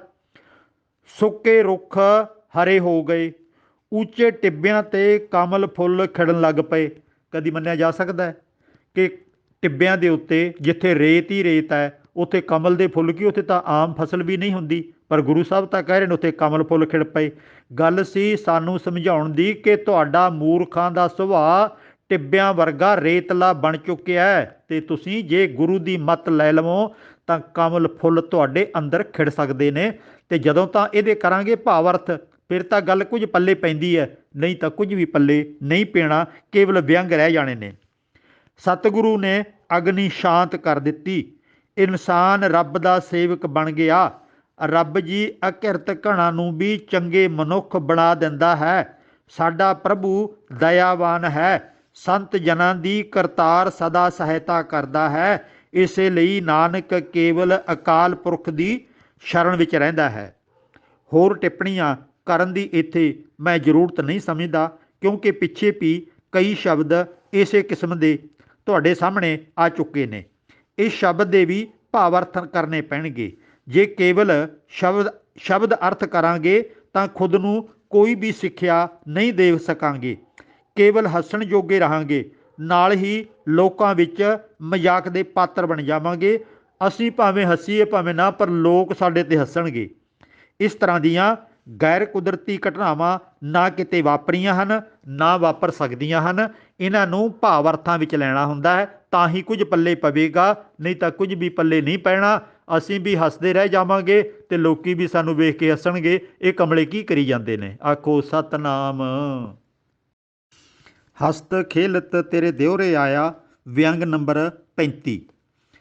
ਇਸ ਸ਼ਬਦ ਦੇ ਵਿੱਚ ਜੋ ਕਰਾਰੀਆਂ ਚੋਟਾਂ ਕਬੀਰ ਜੀ ਨੇ ਮਾਰੀਆਂ ਨੇ, ਹੈਰਾਨ ਹੋ ਜਾਈਦਾ ਹੈ ਕਿ ਉਹਨਾਂ ਨੇ ਜੋ ਵੇਖਿਆ ਉਹਨੂੰ ਸੱਚੋ ਸੱਚ ਬਿਆਨ ਕਰ ਦਿੱਤਾ। ਕੋਈ ਡਰ ਭੈ ਆਪਣੇ ਮਨ 'ਚ ਨਹੀਂ ਰੱਖਿਆ। ਭਾਵੇਂ ਮੁਸੀਬਤਾਂ ਕਿੰਨੀਆਂ ਵੀ ਗੁਰੂ ਸਾਹਿਬਾਨਾਂ ਅਤੇ ਭਗਤ ਸਾਹਿਬਾਨਾਂ 'ਤੇ ਆਈਆਂ ਹੋਣਗੀਆਂ। ਕੁਝ ਇੱਕ ਮੁਸੀਬਤਾਂ ਦਾ ਜ਼ਿਕਰ ਤਾਂ ਇਤਿਹਾਸ ਵਿੱਚੋਂ ਮਿਲ ਜਾਂਦਾ ਹੈ, ਪਰ ਸਾਰੀਆਂ ਮੁਸ਼ਕਲਾਂ ਦਾ ਇਤਿਹਾਸ ਵਿੱਚ ਜ਼ਿਕਰ ਨਹੀਂ ਮਿਲਦਾ। ਅਤੇ ਕਬੀਰ ਜੀ ਨੇ ਤਾਂ ਜੋ ਭਗਤੀ ਦੇ ਪਖੰਡ ਕਰਨ ਵਾਲੇ ਲੋਕਾਂ ਦੇ ਵਿੱਚ ਵੇਖਿਆ, ਉਹਨੂੰ ਅਜਿਹੀ ਕਠੋਰ ਭਾਸ਼ਾ ਦੇ ਵਿੱਚ ਵਰਤਿਆ ਕਿ ਮਾੜਾ ਧੂੜਾ ਬੰਦਾ ਤਾਂ ਇਹਨੂੰ ਬਿਆਨ ਵੀ ਕਰਨ ਤੋਂ ਡਰਦਾ ਹੈ, ਕਿਉਂਕਿ ਇਹੋ ਜਿਹੇ ਸ਼ਬਦ ਸਟੇਜਾਂ ਦੇ ਉੱਤੇ ਕੀਰਤਨ ਨਹੀਂ ਕੀਤਾ ਜਾਂਦਾ, ਕਥਾ ਨਹੀਂ ਕੀਤੀ ਜਾਂਦੀ, ਸਗੋਂ ਇਹਨਾਂ ਨੂੰ ਤੇ ਟਾਲਾ ਵੱਟ ਕੇ ਅੱਗੇ ਲੰਘ ਜਾਂਦੇ ਨੇ ਪਾਠ ਕਰਨ ਵਾਲੇ ਵੀ, ਕਿ ਕਿਤੇ ਸਾਨੂੰ ਕੋਈ ਇਹਨਾਂ ਦੇ ਅਰਥ ਨਾ ਪੁੱਛ ਲਵੇ ਤੇ ਫਿਰ ਕੀ ਜਵਾਬ ਦੇਵਾਂਗੇ। ਕਿਉਂਕਿ ਸੱਚੇ ਅਰਥ, ਸਹੀ ਅਰਥ ਤਾਂ ਕਰਨੇ ਹਰੇਕ ਦੇ ਵੱਸ ਦਾ ਕੰਮ ਨਹੀਂ ਹੈ, ਅਤੇ ਜੇ ਨਹੀਂ ਕਰਾਂਗੇ ਤਾਂ ਅਸੀਂ ਗੁਰਬਾਣੀ ਤੋਂ ਬੇਮੁਖ ਹੋਵਾਂਗੇ। ਜੇ ਅਰਥ ਕਰਾਂਗੇ ਤਾਂ ਝਗੜੇ ਹੋ ਜਾਣ ਦਾ ਖਤਰਾ ਹੈ। ਹੁਣ ਇੱਥੇ ਜੋ ਭਗਤੀ ਦੇ ਨਾਮ 'ਤੇ, ਰੱਬ ਦੇ ਨਾਮ 'ਤੇ ਪਖੰਡ ਇਸ ਦੇਸ਼ ਦੇ ਵਿੱਚ ਹੋ ਰਿਹਾ ਸੀ, ਉਹਨੂੰ ਇੱਕ ਇੱਕ ਕਰਕੇ ਕਬੀਰ ਜੀ ਨੇ ਸਾਡੇ ਸਨਮੁਖ ਨੰਗਾ ਕਰਕੇ ਰੱਖ ਦਿੱਤਾ ਕਿ ਤੁਸੀਂ ਇਹਨਾਂ ਨੂੰ ਭਗਤ ਮੰਨਦੇ ਹੋ, ਇਹਨਾਂ ਨੂੰ ਰੱਬ ਦੀ ਪੂਜਾ ਕਰਨ ਵਾਲੇ ਮੰਨਦੇ ਹੋ, ਇਹਨਾਂ ਨੂੰ ਨੇਕ ਇਨਸਾਨ ਮੰਨਦੇ ਹੋ, ਤੁਸੀਂ ਇਹਨਾਂ ਨੂੰ ਆਪਣਾ ਦਾਨ ਪੁੰਨ ਇਹਨਾਂ ਦੇ ਹਵਾਲੇ ਕਰਦੇ ਹੋ, ਤੁਸੀਂ ਇਹਨਾਂ ਦੇ ਪੈਰੀਂ ਹੱਥ ਲਾਉਂਦੇ ਹੋ। ਇਹ ਤਾਂ ਇਨਸਾਨ ਅਖਵਾਉਣ ਦੇ ਵੀ ਹੱਕਦਾਰ ਨਹੀਂ ਹੈਗੇ। ਜੇ ਅਜਿਹੇ ਪਖੰਡ ਕਰਨ ਦੇ ਨਾਲ ਕੋਈ ਵੱਡੀ ਪ੍ਰਾਪਤੀ ਹੋ ਸਕਦੀ ਹੁੰਦੀ, ਇਹ ਤਾਂ ਲੱਖਾਂ ਸਾਧ ਜੰਗਲਾਂ ਦੇ ਵਿੱਚ ਇਹ ਪਸ਼ੂਆਂ ਵਾਲੇ ਕੰਮ ਕਰਦੇ ਫਿਰ ਰਹੇ ਨੇ। ਸਗੋਂ ਇਹ ਕਹਿ ਲਈਏ ਕਿ ਪਸ਼ੂ ਕੁਦਰਤੀ ਤੌਰ 'ਤੇ ਇਹ ਕੰਮ ਸਾਰੇ ਪਹਿਲਾਂ ਹੀ ਕਰ ਰਹੇ ਨੇ, ਅਤੇ ਮਨੁੱਖ ਨੂੰ ਤਾਂ ਪਸ਼ੂਆਂ ਵਾਲੇ ਕੰਮ ਕਰਨ ਵਾਸਤੇ ਉਚੇਚ ਕਰਨਾ ਪੈਂਦਾ। ਇਹ ਤਾਂ ਪਸ਼ੂ ਤਾਂ ਪਹਿਲਾਂ ਹੀ ਸਾਰੇ ਕੰਮ ਅਜਿਹੇ ਕਰ ਰਹੇ ਨੇ, ਅਤੇ ਪਸ਼ੂਆਂ ਨੇ ਕਿਹੜੀ ਪ੍ਰਾਪਤੀ ਕਰ ਲਈ ਹੈ। ਹਾਂ, ਇਹ ਜਿਹੜੇ ਸਾਧ ਨੇ ਪਖੰਡ ਦੇ ਰਾਹੀਂ ਦੂਜਿਆਂ ਨੂੰ ਲੁੱਟ ਕੇ ਜ਼ਰੂਰ ਖਾਂਦੇ ਨੇ। ਆਓ ਇੱਕ ਇੱਕ ਪੰਕਤੀ ਦੇ ਆਪਾਂ ਵਿਚਾਰ ਕਰੀਏ। ਨਗਨ ਫਿਰਤ ਜੋ ਪਾਈਐ ਜੋਗ, ਬਣ ਕਾ ਮਿਰਗ ਮੁਕਤ ਸਭ ਹੋਗ। ਜੇ ਨੰਗੇ ਫਿਰਦੇ ਹਾਂ, ਕਿਉਂਕਿ ਮੈਂ ਆਪ TV ਚੈਨਲਾਂ 'ਤੇ ਵੇਖ ਚੁੱਕਿਆ ਹੋਇਆਂ ਪ੍ਰਾਗਰਾਜ ਅਤੇ ਹੋਰ ਹਿੰਦੂਆਂ ਦੇ ਵੱਡੇ ਤੀਰਥਾਂ 'ਤੇ ਜਿਹੜੇ ਨੌਜਵਾਨਾਂ ਨੂੰ ਪਹਿਲਾਂ ਤਿਆਰੀ ਕਰਵਾ ਕੇ ਮਾਨਸਿਕ ਤੌਰ 'ਤੇ ਉਹਨਾਂ ਨੂੰ ਪੱਥਰ ਬਣਾਇਆ ਜਾਂਦਾ ਤਾਂ ਕਿ ਮਨ ਦੇ ਵਿੱਚ ਕੋਈ ਸ਼ੰਗ, ਸ਼ਰਮ, ਡਰ, ਭੈ ਨਾ ਰਹਿ ਜਾਵੇ। ਫਿਰ ਉਹਨਾਂ ਨੂੰ ਖਾਸ ਦਿਨ ਦੇ ਉੱਤੇ ਵੱਡੇ ਤੀਰਥ 'ਤੇ ਲਿਜਾ ਕੇ ਵੱਡੇ ਪੁਜਾਰੀ ਇਕੱਠੇ ਹੋ ਕੇ ਉਹਨਾਂ ਨੂੰ ਅਲਪ ਨੰਗੇ ਰਹਿਣ ਦੀ ਤਾਕੀਦ ਕਰਦੇ ਨੇ, ਅਤੇ ਉਹਨਾਂ ਨੇ ਫਿਰ ਕਸਮ ਖਾਧੀ ਹੁੰਦੀ ਹੈ ਕਿ ਸਾਰੀ ਉਮਰ ਕੋਈ ਕੰਮ ਨਹੀਂ ਕਰਨਾ, ਘਰ ਨਹੀਂ ਵਸਾਉਣਾ, ਅਤੇ ਅਲਪ ਨੰਗੇ ਰਹਿਣਾ ਹੈ। ਅਤੇ ਅਲਪ ਨੰਗੇ ਰਹਿ ਕੇ ਤੁਸੀਂ ਰੱਬ ਦੇ ਨੇੜੇ ਹੋ ਜਾਓਗੇ, ਭਗਤ ਬਣ ਜਾਓਗੇ। ਨੰਗੇ ਰਹਿਣ ਨੂੰ ਲੰਗੋਟੀ ਵੀ ਨਹੀਂ ਪਾਉਣੀ, ਉਹ ਭਗਤੀ ਸਮਝਦੇ ਨੇ। ਅਤੇ ਜੇ ਇਹਨਾਂ ਚੀਜ਼ਾਂ ਦੇ ਨਾਲ ਕੋਈ ਪ੍ਰਾਪਤੀ ਹੋਣੀ ਹੁੰਦੀ ਤਾਂ ਇਸ ਭਾਰਤ ਦੇਸ਼ ਦੀ ਇੰਨੀ ਦੁਰਗਤ ਕਿਉਂ ਹੋਈ ਹੁੰਦੀ। ਅਤੇ ਕਬੀਰ ਜੀ ਕਹਿੰਦੇ ਨੇ, ਜੇ ਤੁਸੀਂ ਨਗਨ ਰਹਿ ਕੇ ਕੁਝ ਪ੍ਰਾਪਤ ਕਰਨ ਦਾ ਦਾਅਵਾ ਕਰਦੇ ਹੋ, ਅਤੇ ਜੰਗਲ ਦੇ ਜਾਨਵਰ ਸਾਰੇ, ਮਿਰਗ ਆਦਿਕ, ਉਹ ਸਾਰੇ ਹੀ ਉਹ ਨੰਗੇ ਹੀ ਰਹਿੰਦੇ ਨੇ, ਉਹਨਾਂ ਨੂੰ ਤਾਂ ਤੁਹਾਡੇ ਨਾਲੋਂ ਪਹਿਲਾਂ ਮੁਕਤੀ ਮਿਲ ਜਾਣੀ ਸੀ। ਤੁਸੀਂ ਤਾਂ ਹੁਣ ਨੰਗੇ ਹੋਣ ਲੱਗੇ ਹੋ। ਜਾਨਵਰ ਤਾਂ ਸਾਰੇ ਜਨਮ ਤੋਂ ਹੀ ਨੰਗੇ ਰਹਿੰਦੇ ਹੈ, ਤੁਹਾਡੇ ਨਾਲੋਂ ਤਾਂ ਫਿਰ ਉਹ ਵੱਡੇ ਹੋ ਗਏ, ਮਹਾਨ ਹੋ ਗਏ। ਕਿਆ ਨਾਂਗੇ ਕਿਆ ਬਾਂਦੇ ਚਾਮ। ਉਹ ਭਾਈ ਕੀ ਨੰਗੇ ਰਹਿਣ ਦੀ ਗੱਲ ਹੈ, ਕੀ ਚਮੜਾ ਲਪੇਟਣ ਦੀ ਗੱਲ ਹੈ। ਜਬ ਨਹੀਂ ਚੀਨਸ ਆਤਮ ਰਾਮ। ਅਸਲ ਗੱਲ ਸੀ ਤੁਸੀਂ ਭਾਵੇਂ ਨੰਗੇ ਰਹੋ ਅਤੇ ਭਾਵੇਂ ਚਮੜੇ ਨਾਲ ਸਰੀਰ ਨੂੰ ਢੱਕ ਲਓ, ਇਹਦੇ ਨਾਲ ਕੋਈ ਫਰਕ ਨਹੀਂ ਪੈਣਾ। ਗੱਲ ਤਾਂ ਇਹ ਸੀ ਕਿ ਤੁਸੀਂ ਚੰਗੇ ਇਨਸਾਨ ਬਣੇ ਹੋ ਕਿ ਨਹੀਂ ਹੋ। ਤੁਹਾਡੇ ਅੰਦਰ ਪ੍ਰਭੂ ਪਰਮਾਤਮਾ ਦੀ ਜੋਤ ਹੈ, ਉਹਨੂੰ ਪਛਾਣਿਆ ਕਿ ਨਹੀਂ ਪਛਾਣਿਆ। ਚੰਗੇ ਇਨਸਾਨ ਬਣ ਕੇ ਸਮਾਜ ਦਾ ਕੋਈ ਭਲਾ ਕੀਤਾ ਕਿ ਨਹੀਂ ਕੀਤਾ। ਰਹਾਓ। ਮੂੰਡ ਮੰਡਾਏ ਜੋ ਸਿੱਧ ਪਾਈ। ਜੇ ਸਿਰ ਮਨਾਉਣ ਦੇ ਨਾਲ ਕੋਈ ਰਿੱਧੀ ਸਿੱਧੀ ਪ੍ਰਾਪਤ ਹੋ ਸਕਦੀ ਹੁੰਦੀ ਤਾਂ ਫਿਰ ਤਾਂ ਭੇਡਾਂ ਸਭ ਤੋਂ ਪਹਿਲਾਂ ਮੁਕਤ ਹੋ ਚੁੱਕੀਆਂ ਹੁੰਦੀਆਂ।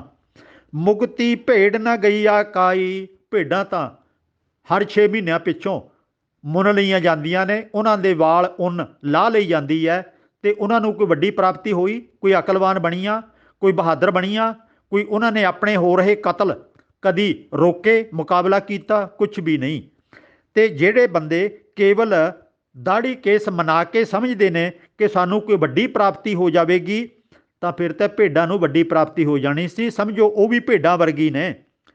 ਬਿੰਦ ਰੱਖ ਜੋ ਤਰੀਐ ਭਾਈ।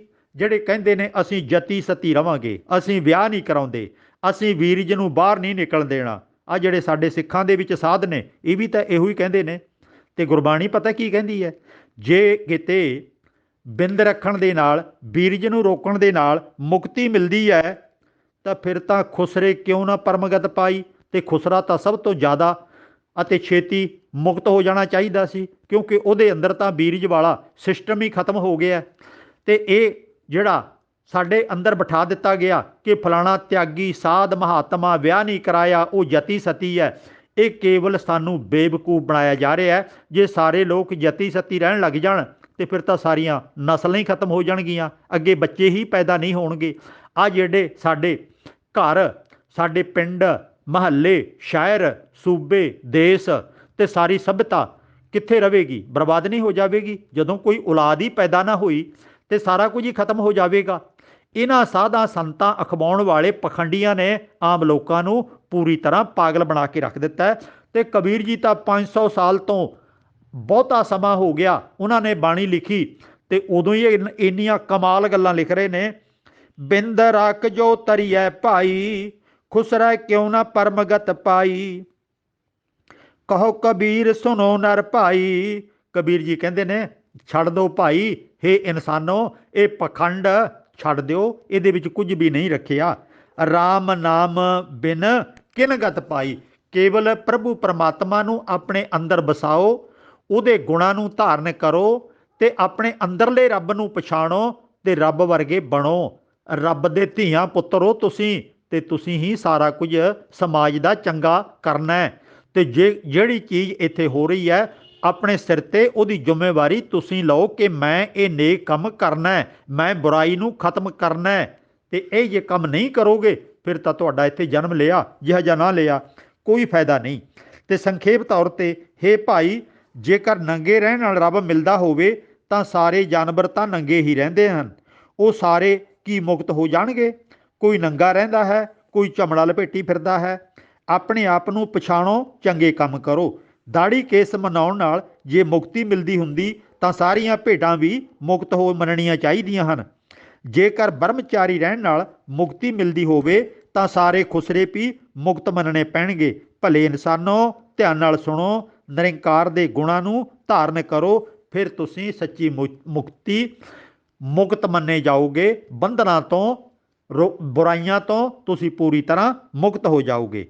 ਇਸ ਸ਼ਬਦ ਨੂੰ ਸੁਣ ਕੇ ਤਾਂ ਖੂਬ ਹੱਸਿਆ ਜਾ ਸਕਦਾ ਹੈ, ਬਹੁਤ ਕਰਾਰੀਆਂ ਚੋਟਾਂ ਨੇ ਕਬੀਰ ਜੀ ਨੂੰ ਲਾਈਆਂ ਨੇ। ਆਓ ਆਪਾਂ ਵੀ ਥੋੜ੍ਹਾ ਜਿਹਾ ਮੁਸਕਰਾ ਲਈਏ। ਆਖੋ ਸਤਨਾਮ। ਹਸਤ ਖੇਲਤ ਤੇਰੇ ਦਿਉਰੇ ਆਇਆ, ਵਿਅੰਗ ਨੰਬਰ 36। ਇਹ ਵੀ ਇੱਕ ਸ਼ਬਦ ਚੁਣਿਆ ਹੈ ਜੋ ਕਬੀਰ ਜੀ ਦਾ ਹੈ। 332 ਪੰਨੇ ਤੇ ਸੁਭਾਈਮਾਨ ਹੈ, ਤੁਸੀਂ ਖੁਦ ਵੀ ਇਹਨੂੰ ਪੜ੍ਹ ਸਕਦੇ ਹੋ। ਗੱਲ ਸਪਸ਼ਟ ਹੀ ਤਾਂ ਹੋਣੀ ਹੈ ਜੇ ਤੁਸੀਂ ਸਾਰੇ ਸਰੋਤੇ ਭੈਣ ਭਰਾ ਨੌਜਵਾਨ ਆਪ ਬਾਣੀ ਪੜ੍ਹਨ ਦਾ ਆਪਣੇ ਮਨਾਂ ਦੇ ਵਿੱਚ ਸ਼ੌਂਕ ਪੈਦਾ ਕਰਨਗੇ। ਤੁਸੀਂ ਬਹੁਤ ਗਲਤ ਅਰਥ ਹੁਣ ਤੱਕ ਗੁਰਬਾਣੀ ਦੇ ਸੁਣ ਲਏ ਨੇ, ਕੀਰਤਨ ਸਾਰੀ ਸਾਰੀ ਰਾਤ ਹੁੰਦਾ ਸੁਣ ਲਿਆ ਪਰ ਪੱਲੇ ਕੁਝ ਵੀ ਨਹੀਂ ਪਿਆ। ਥੋੜ੍ਹੇ ਜਿਹੇ ਸ਼ਬਦ ਕੀਰਤਨ ਉਹਨਾਂ ਦਾ ਕਰ ਲਿਆ ਜਾਂਦਾ ਹੈ, ਥੋੜ੍ਹੇ ਜਿਹੇ ਸ਼ਬਦ ਚੁਣ ਕੇ ਉਹਨਾਂ ਦੇ ਹੁਕਮਨਾਮੇ ਲੈ ਲਏ ਜਾਂਦੇ ਨੇ। ਕੁਝ ਕੁ ਸ਼ਬਦਾਂ ਦੇ ਅਸੀਂ ਰੋਜ਼ਾਨਾ ਹੋਰ ਇਸ ਤਰ੍ਹਾਂ ਦੇ ਭੋਗ ਦਾ, ਜਨਮ ਦਾ, ਕੋਈ ਵੀ ਸਮਾਂ ਹੈ, ਦੁੱਖ ਦਾ ਸੁੱਖ ਦਾ, ਉਹਦੇ ਅਨੁਸਾਰ ਕੁਝ ਸ਼ਬਦ ਸਪੈਸ਼ਲ ਚੁਣ ਕੇ ਕੱਢ ਲਏ ਜਾਂਦੇ ਨੇ ਤੇ ਸੰਗਤਾਂ ਨੂੰ ਸੁਣਾ ਦਿੱਤੇ ਜਾਂਦੇ ਨੇ। ਹੋਰ ਕਿੰਨਾ ਕੁਝ ਗੁਰਬਾਣੀ ਦੇ ਵਿੱਚ ਛੁਪਾ ਕੇ ਪੁਜਾਰੀ ਤਬਕੇ ਨੇ ਰੱਖਿਆ ਹੋਇਆ ਤੇ ਉਹ ਆਪਾਂ ਆਪ ਪੜ੍ਹਾਂਗੇ ਤਾਂ ਹੀ ਪਤਾ ਲੱਗੇਗਾ। ਪੁਜਾਰੀ ਦੇ ਜਾਲ ਦੇ ਵਿੱਚੋਂ ਵੀ ਅਸੀਂ ਤਾਂ ਹੀ ਨਿਕਲ ਸਕਾਂਗੇ। ਇੱਥੇ ਵੀ ਕਬੀਰ ਜੀ ਨੇ ਕਮਾਲ ਦੀਆਂ ਚੋਟਾਂ ਕੀਤੀਆਂ ਨੇ। ਲਓ ਇੱਕ ਵਾਰੀ ਸ਼ਬਦ ਨੂੰ ਸੁਣ ਲਓ। ਹਰ ਜਸ ਸੁਣੈ ਨਾ ਹਰ ਗੁਣ ਗਾਵੈ।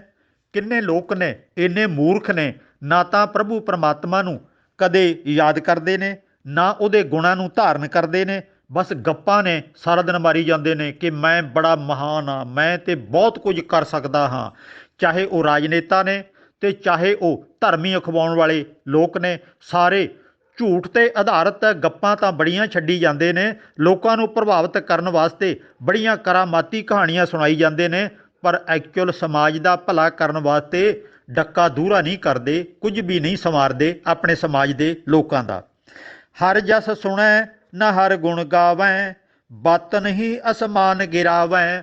ਗੱਲਾਂ ਬਾਤਾਂ ਨਾਲੇ ਇਹੋ ਜਿਹੇ ਮਹਿਲ ਖੜੇ ਕਰਦੇ ਨੇ, ਅਜਿਹੀਆਂ ਅਸਮਾਨ ਨੂੰ ਟਾਕੀਆਂ ਲਾਉਂਦੇ ਨੇ, ਤੇ ਕਦੀ ਕਹਿੰਦੇ ਨੇ ਮੈਂ ਤਾਂ ਅਸਮਾਨ ਨੂੰ ਥੱਲੇ ਸੁੱਟ ਸਕਦਾ, ਮੈਂ ਤਾਂ ਉੱਪਰ ਉਡਾਰੀਆਂ ਲਾ ਸਕਦਾ, ਤੇ ਬਹੁਤ ਕੁਝ ਕਹਿ ਕੇ ਲੋਕਾਂ ਨੂੰ ਬੇਵਕੂਫ ਬਣਾਉਂਦੇ ਨੇ। ਮਾਨੋ ਕੇਵਲ ਉਹਨਾਂ ਦਾ ਜਿਹੜਾ ਪ੍ਰਚਾਰ ਹੈ ਉਹ ਝੂਠ ਤੇ ਆਧਾਰਿਤ ਹੈ, ਸੱਚਾਈ ਦਾ ਨਾਮੋ ਨਿਸ਼ਾਨ ਵੀ ਵਿੱਚ ਨਹੀਂ ਲੱਭਦਾ। ਐਸੇ ਲੋਗਨ ਸਿਉ ਕਿਆ ਕਹੀਐ, ਕੀ ਆਖੀਏ ਇਹਨਾਂ ਲੋਕਾਂ ਨੂੰ। ਜੋ ਪ੍ਰਭ ਕੀਏ ਭਗਤ ਤੇ ਬਾਜ, ਤਿਨ ਤੇ ਸਦਾ ਡਰਾਨੇ ਰਹੀਐ। ਜਿਹੜੇ ਪ੍ਰਭੂ ਪਰਮਾਤਮਾ ਬਾਰੇ ਕੁਝ ਵੀ ਨਹੀਂ ਜਾਣਦੇ, ਜਿਨ੍ਹਾਂ ਦਾ ਆਪਣੇ ਜੀਵਨ ਦੇ ਵਿੱਚ ਕੋਈ ਸੁਧਾਰ ਨਹੀਂ ਹੈ, ਤੇ ਉਹਨਾਂ ਤੋਂ ਤਾਂ ਡਰਨਾ ਚਾਹੀਦਾ ਹੈ, ਭਾਵ ਦੂਰ ਰਹਿਣਾ ਚਾਹੀਦਾ ਹੈ। ਡਰਨ ਤੋਂ ਭਾਵ ਇਹ ਕਿ ਤੁਸੀਂ ਜੇ ਉਹਨਾਂ ਦੇ ਨੇੜੇ ਰਹੋਗੇ, ਉਹ ਤੁਹਾਨੂੰ ਵੀ ਆਪਣੇ ਵਰਗਾ ਬਣਾ ਲੈਣਗੇ, ਗਪੌੜੀ ਬਣਾ ਲੈਣਗੇ, ਕੁਰਾਹੇ ਪਾ ਦੇਣਗੇ, ਤੇ ਜਿਹੜੀ ਜ਼ਿੰਦਗੀ ਦਾ ਸੱਚ ਹੈ ਉਹ ਤੁਹਾਨੂੰ ਪਤਾ ਹੀ ਨਹੀਂ ਲੱਗਣਾ ਕਿ ਮੇਰਾ ਜਨਮ ਕਿਉਂ ਹੋਇਆ, ਧਰਤੀ ਦੇ ਉੱਤੇ ਰਹਿ ਕੇ ਮੈਂ ਕਿਹੋ ਜਿਹੇ ਕੰਮ ਕਰਨੇ ਨੇ। ਇਹ ਸਾਰੀ ਜ਼ਿੰਦਗੀ ਲੰਘ ਜਾਣੀ ਹੈ, ਪਰ ਤੁਹਾਨੂੰ ਸਮਝ ਨਹੀਂ ਆਉਣੀ। ਐਸੇ ਲੋਗਨ ਸਿਉ ਕਿਆ ਕਹੀਐ, ਜੋ ਪ੍ਰਭ ਕੀਏ ਭਗਤ ਤੇ ਬਾਜ, ਤਿਨ ਤੇ ਸਦਾ ਡਰਾਨੇ ਰਹੀਐ। ਰਹਾਓ। ਆਪ ਨਾ ਦੇ ਚੂਰੂ ਭਰ ਪਾਣੀ। ਅਜਿਹੇ ਲੋਕ ਨੇ, ਆਪ ਤਾਂ ਕਦੇ ਚੂਲੀ ਪਾਣੀ ਦੀ ਨਹੀਂ ਕਿਸੇ ਨੂੰ ਪਿਆ ਸਕਦੇ, ਪਰ ਨਿੰਦਿਆ ਕਿਹਦੀ ਕਰਦੇ ਨੇ, ਜਿਨ੍ਹਾਂ ਨੇ ਵੱਡੇ ਵੱਡੇ ਕਾਰਜ ਕਰ ਦਿੱਤੇ। ਭਾਵ ਉਦਾਹਰਣ ਤਾਂ ਇੱਥੇ ਦਿੱਤੀ ਹੈ, ਤਹਿ ਨਿੰਦੈ ਜੈ ਗੰਗਾ ਆਣੀ। ਪ੍ਰਭੂ ਪਰਮਾਤਮਾ ਨੇ ਕਿਰਪਾ ਕਰਕੇ ਆਪਣੇ ਕੁਦਰਤੀ ਨਿਯਮਾਂ ਦੇ ਵਿੱਚੋਂ ਵੱਡੇ ਵੱਡੇ ਦਰਿਆ ਪੈਦਾ ਕਰ ਦਿੱਤੇ। ਉਹਨਾਂ ਦਰਿਆਵਾਂ ਦੇ ਨਾਲ ਸਾਨੂੰ, ਬਨਸਪਤੀ ਨੂੰ, ਜੀਵਾਂ ਨੂੰ ਪਾਣੀ ਮਿਲਦਾ ਹੈ, ਜ਼ਿੰਦਗੀ ਮਿਲਦੀ ਹੈ, ਕਿਉਂਕਿ ਪਾਣੀ ਤੋਂ ਬਿਨਾਂ ਜ਼ਿੰਦਗੀ ਜੀਵਤ ਰਹਿ ਹੀ ਨਹੀਂ ਸਕਦੇ ਜੀਵ ਨੇ ਜਿਹੜੇ, ਤੇ ਉਹਦੀ ਨਿੰਦਿਆ ਕਰਦੇ ਨੇ, ਉਹਨੂੰ ਯਾਦ ਨਹੀਂ ਕਰਦੇ, ਹੋਰਨਾਂ ਦੀ ਪੂਜਾ ਕਰੀ ਜਾਂਦੇ ਨੇ। ਬੈਠਤ ਊਠਤ ਕੁਟਲਤਾ ਚਾਲੈ।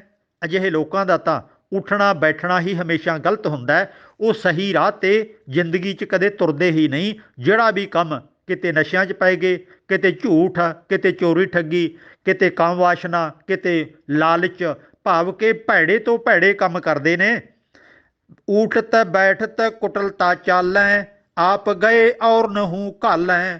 ਆਪ ਤਾਂ ਬਰਬਾਦ ਹੋਏ ਹੋਏ ਸੀ, ਹੋਰਨਾਂ ਨੂੰ ਵੀ ਉਸੇ ਰਾਹ 'ਤੇ ਤੋਰਦੇ ਨੇ, ਪ੍ਰੇਰਨਾ ਕਰਦੇ ਨੇ, ਤਰ੍ਹਾਂ ਤਰ੍ਹਾਂ ਦੀਆਂ ਗੱਲਾਂ ਸੁਣਾ ਕੇ ਪ੍ਰਭਾਵਿਤ ਕਰਦੇ ਨੇ ਕਿ ਆਹ ਜਿਹੜਾ ਕੰਮ ਮੈਂ ਕਰਦਾ ਨਾ, ਇਹ ਕਰਕੇ ਵੇਖੋ ਨਜ਼ਾਰਾ ਕਿੰਨਾ ਆਉਂਦਾ।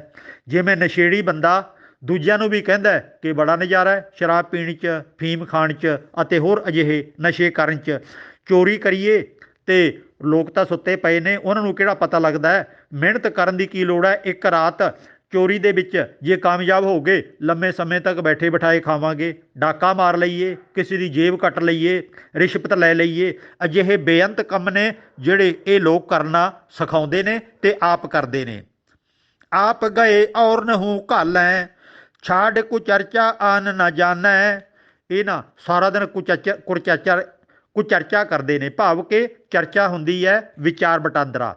ਕੁਚਰਚਾ ਜਿਹੜਾ ਵਿਚਾਰ ਵਟਾਂਦਰਾ ਨਹੀਂ ਕਰਨਾ, ਬਹਿਸ ਮੁਬਾਸਾ ਕਰਨਾ, ਦੂਜੇ ਦੀ ਚੰਗੀ ਗੱਲ ਨੂੰ ਵੀ ਰੱਦ ਕਰਨਾ।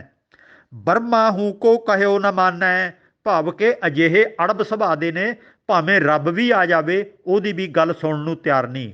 ਇਹਨਾਂ ਲੋਕਾਂ ਨੇ ਜਿਹੜੇ ਅੜਬ ਸੀ, ਗੁਰੂ ਨਾਨਕ ਦੀ ਗੱਲ ਵੀ ਨਹੀਂ ਮੰਨੀ, ਕਬੀਰ ਜੀ ਦੀ ਵੀ ਨਹੀਂ ਸੁਣੀ। ਗੁਰੂ ਗੋਬਿੰਦ ਸਿੰਘ ਨੇ ਜੋ ਆਪਣੇ ਕਾਰਜ ਕਰਕੇ ਵਿਖਾਏ, ਉਹਨਾਂ ਨੇ ਕਦਰ ਨਾ ਪਾਈ ਤੇ ਆਪਣਾ ਜੀਵਨ ਕੁਰਾਹੇ ਪਾਈ ਰੱਖਿਆ। ਸੁਧਾਰ ਵਾਲੇ ਰਾਹ ਨਾ ਤੁਰੇ। ਵਿਰਲੇ ਟਾਮੇ ਨੇ ਜਿਹੜੇ ਸਿੱਧੇ ਰਾਹ ਤੁਰੇ ਨੇ। ਆਪ ਗਏ ਔਰ ਨਹੂ ਖੋਵੈ। ਇਹ ਆਪ ਤਾਂ ਬਰਬਾਦ ਹੋਏ ਸੀ, ਹੋਰਨਾਂ ਨੂੰ ਵੀ ਬਰਬਾਦ ਕਰੀ ਜਾਂਦੇ ਨੇ। ਆਗ ਲਗਾਏ ਮੰਦਰ ਮੈਂ ਸੋਵੈ। ਇਹਨਾਂ ਦੀ ਉਹ ਹਾਲਤ ਹੈ ਕਿ ਬਾਹਰ ਤਾਂ ਅੱਗ ਲੱਗੀ ਹੈ ਤੇ ਅੰਦਰ ਘਰ ਦੇ ਵਿੱਚ ਸੁੱਤੇ ਹੋਏ ਨੇ, ਤੇ ਤੁਸੀਂ ਵਿੱਚ ਨਹੀਂ ਸੜ ਜਾਣਾ। ਜਿਹੜਾ ਬੰਦਾ ਬਾਹਰ ਤੇ ਘਰ ਨੂੰ ਅੱਗ ਲੱਗੀ ਹੈ, ਅੰਦਰ ਸੁੱਤਾ ਹੋਇਆ, ਉਹਨੇ ਤਾਂ ਘਰ ਦੇ ਨਾਲ ਹੀ ਸੜ ਜਾਣਾ। ਇਸੇ ਤਰ੍ਹਾਂ ਹੀ ਜੇ ਸਮਾਜ ਨੂੰ ਸੁਧਾਰਿਆ ਨਾ, ਇਸ ਸਮਾਜ ਦੇ ਵਿੱਚ ਅਸੀਂ ਰਹਿ ਰਹੇ ਹਾਂ, ਤੇ ਜੇ ਸਮਾਜ ਬਰਬਾਦ ਹੋਵੇਗਾ ਅਸੀਂ ਵੀ ਬਰਬਾਦ ਹੋ ਜਾਵਾਂਗੇ। ਜੇ ਸਮਾਜ ਦੇ ਵਿੱਚ ਚੰਗਿਆਈ ਹੋਵੇਗੀ ਅਸੀਂ ਵੀ ਸੁੱਖ ਭੋਗ ਸਕਾਂਗੇ। ਆਪ ਗਏ ਔਰ ਨਹੂ ਖੋਵੈ, ਆਗ ਲਗਾਏ ਮੰਦਰ ਮੈਂ ਸੋਵੈ। ਆਵਰਨ ਹਸਤ ਆਪ ਹੈ ਕਾਣੇ।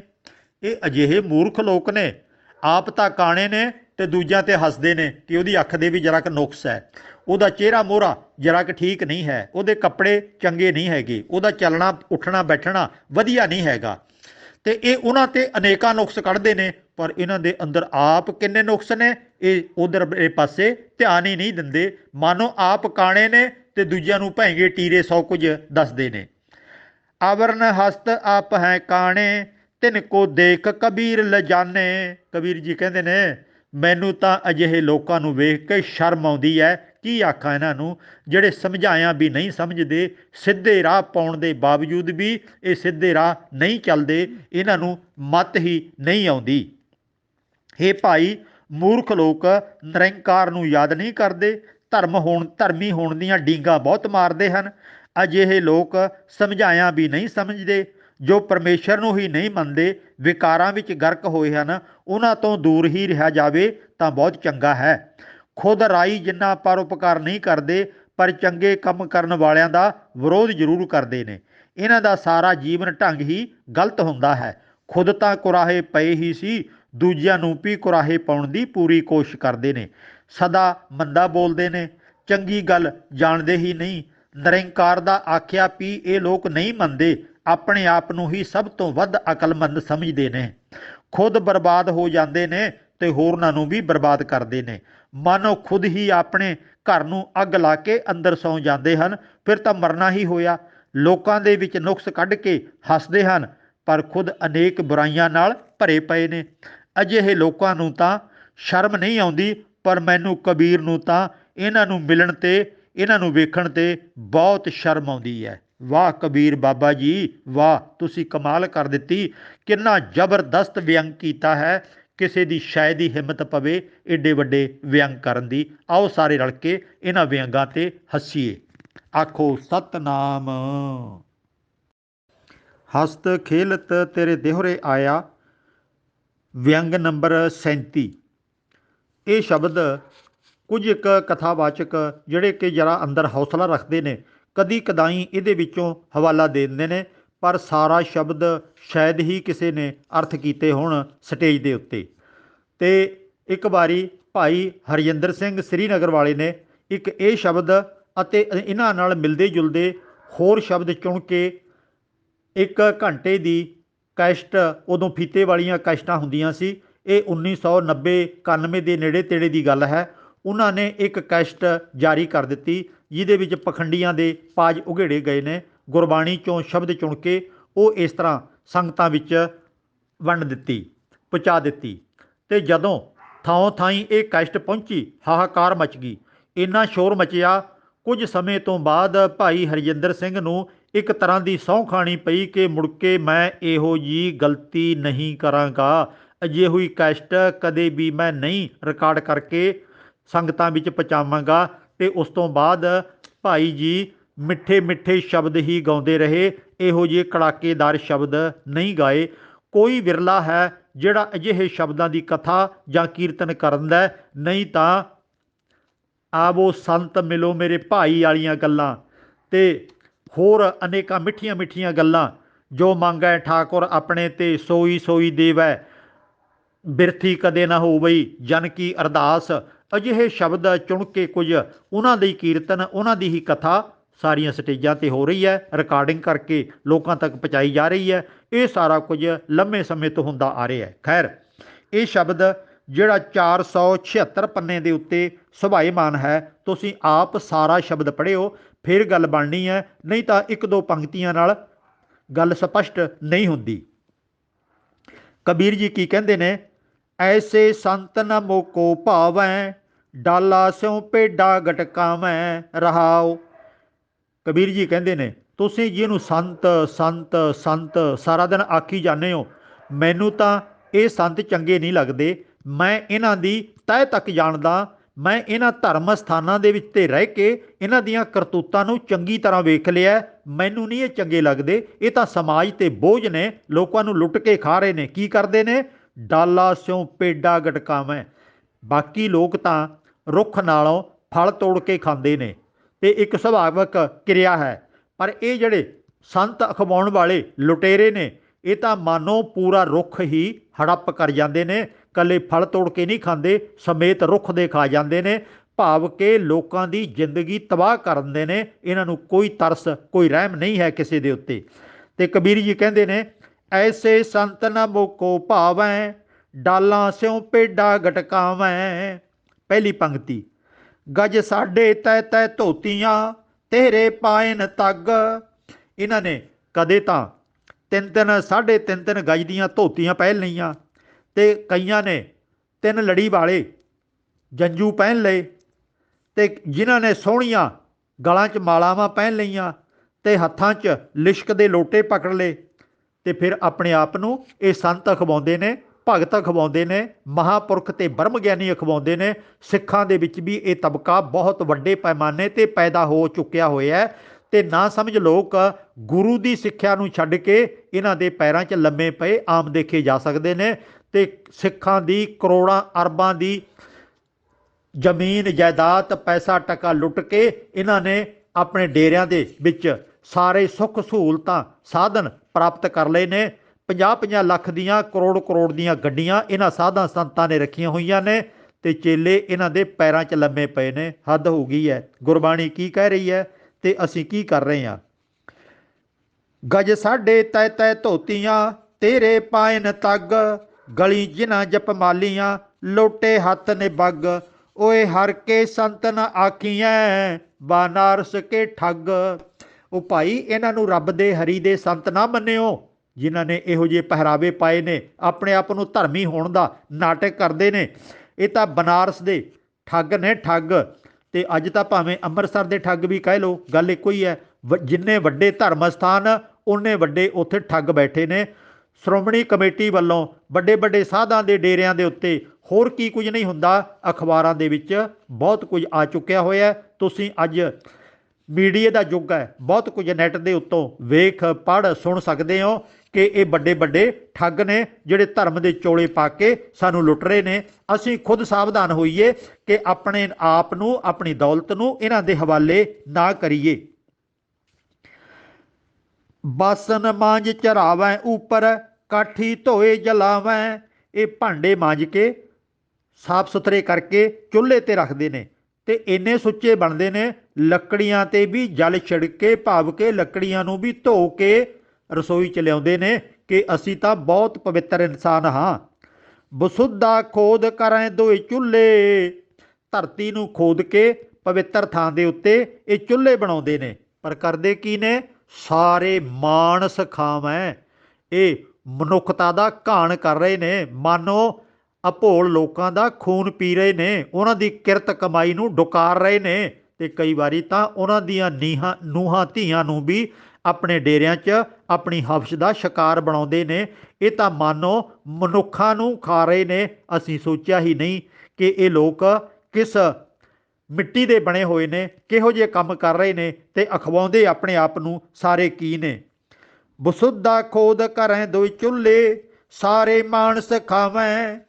ਸਦਾ ਸਦਾ ਫਿਰੈਂ ਅਭਿਮਾਨੀ, ਸਗਲ ਕੁਟੰਬ ਡੁਬਾਵੈਂ। ਇਹ ਤਾਂ ਹੰਕਾਰ ਨਾਲ ਭਰੇ ਹੋਏ ਨੇ, ਅਭਿਮਾਨੀ ਨੇ। ਤੁਹਾਡੇ ਸਾਰੇ ਪਰਿਵਾਰਾਂ ਨੂੰ ਡੋਬ ਦੇਣਗੇ, ਬਰਬਾਦ ਕਰ ਦੇਣਗੇ ਜੇ ਇਹਨਾਂ ਦੇ ਕੋਲੇ ਤੁਸੀਂ ਜਾਂਦੇ ਰਹੇ। ਜਿਤ ਕੋ ਲਾਇਆ ਤਿਤ ਹੀ ਲਾਗਾ, ਤੈਸੇ ਕਰਮ ਕਮਾਵੈ। ਹੇ ਭਾਈ, ਇਹ ਲੋਕ ਤਾਂ ਭਟਕ ਗਏ ਨੇ ਆਪਣੇ ਜ਼ਿੰਦਗੀ ਦੀ ਰਾਹ ਤੋਂ, ਤੇ ਆਪਣਾ ਦਿਮਾਗ ਹੀ ਇਹਨਾਂ ਦਾ ਇਹੋ ਜਿਹਾ ਬਣ ਚੁੱਕਿਆ ਆਮ ਲੋਕਾਂ ਦੇ ਉੱਤੇ। ਇਹਨਾਂ ਨੂੰ ਕੋਈ ਤਰਸ ਨਹੀਂ, ਕੋਈ ਰਹਿਮ ਨਹੀਂ। ਇਹ ਤਾਂ ਆਪਣੀ ਪੇਟ ਪੂਰਤੀ, ਆਪਣੇ ਸੁੱਖ ਸੁਆਦਾਂ ਦੇ ਵਿੱਚ ਗਰਕੇ ਹੋਏ ਨੇ। ਜਿਸ ਕੋ ਲਾਇਆ ਤਿਤ ਹੀ ਲਾਗਾ, ਤੈਸੇ ਕਰਮ ਕਮਾਵੈ। ਕਹੋ ਕਬੀਰ ਬਿਨ ਸਤਿਗੁਰ ਭੇਟੈ, ਪੁਨਰਪ ਜਨਮ ਨ ਆਵੈ।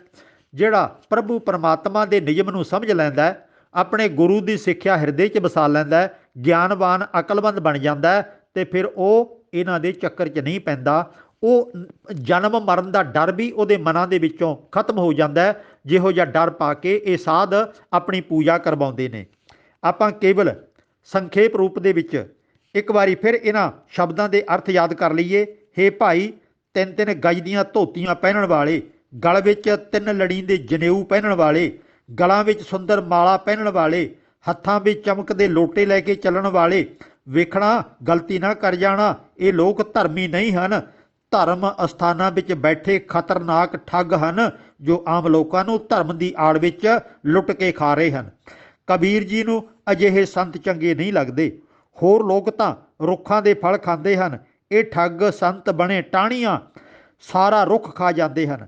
ਭਾਂਡੇ ਮਾਂਜਦੇ ਹਨ, ਲੱਕੜੀਆਂ ਵੀ ਧੋ ਕੇ ਸੁੱਚੀਆਂ ਕਰਦੇ ਹਨ, ਧਰਤੀ ਖੋਦ ਕੇ ਸੋਹਣੇ ਚੁੱਲ੍ਹੇ ਬਣਾਉਂਦੇ ਹਨ, ਪਰ ਬੜੀ ਬੇਰਹਿਮੀ ਨਾਲ ਮਨੁੱਖਤਾ ਨੂੰ ਲੁੱਟ ਕੇ ਖਾ ਰਹੇ ਹਨ, ਘਾਣ ਕਰਦੇ ਹਨ। ਇਹ ਸੰਤ ਵੱਡੇ ਪਾਪੀ ਹਨ, ਵੱਡੇ ਅਪਰਾਧ ਕਰਕੇ ਵੀ ਸ਼ਰੇਆਮ ਖੁੱਲ੍ਹੇ ਫਿਰ ਰਹੇ ਹਨ, ਆਪਣੇ ਆਪ ਨੂੰ ਸਦਾ ਪਾਪਾਂ ਤੋਂ ਮੁਕਤ ਦੱਸਦੇ ਹਨ। ਇਹ ਸੰਤ ਸਿਰੇ ਦੇ ਹੰਕਾਰੀ ਹਨ। ਜਿਹੜਾ ਇਹਨਾਂ ਦਾ ਸੇਵਕ ਬਣ ਜਾਂਦਾ ਹੈ ਉਸ ਨੂੰ ਬਰਬਾਦ ਕਰਕੇ ਰੱਖ ਦਿੰਦੇ ਹਨ। ਇਹਨਾਂ ਨੂੰ ਇਹ ਬੁਰੇ ਕੰਮ ਹੀ ਚੰਗੇ ਲੱਗਦੇ ਹਨ। ਪਾਪ ਕਰਨੇ ਇਹਨਾਂ ਦੀ ਆਦਤ ਬਣ ਗਈ ਹੈ। ਕਬੀਰ ਕਹਿੰਦਾ ਹੈ, ਜਿਸ ਨੂੰ ਨਿਰੰਕਾਰ ਦੇ ਗੁਣਾਂ ਦੀ ਸਮਝ ਪੈ ਜਾਵੇ ਉਹ ਫਿਰ ਆਪਣੀ ਜ਼ਮੀਰ ਨੂੰ ਮਾਰ ਕੇ ਬੁਰੇ ਕੰਮ ਨਹੀਂ ਕਰਦਾ। ਮਾਨੋ ਉਸ ਦਾ ਜਨਮ ਮਰਨ ਦਾ ਸਾਰਾ ਭੈ ਖਤਮ ਹੋ ਗਿਆ, ਦਲੇਰ ਹੋ ਕੇ ਸੁਚੱਜੀ ਜ਼ਿੰਦਗੀ ਫਿਰ ਮਨੁੱਖ ਬਤੀਤ ਕਰਦਾ ਹੈ। ਆਓ ਇਹ ਸ਼ਬਦ ਤੇ ਵੀ ਆਪਾਂ ਥੋੜਾ ਹੱਸ ਲਈਏ।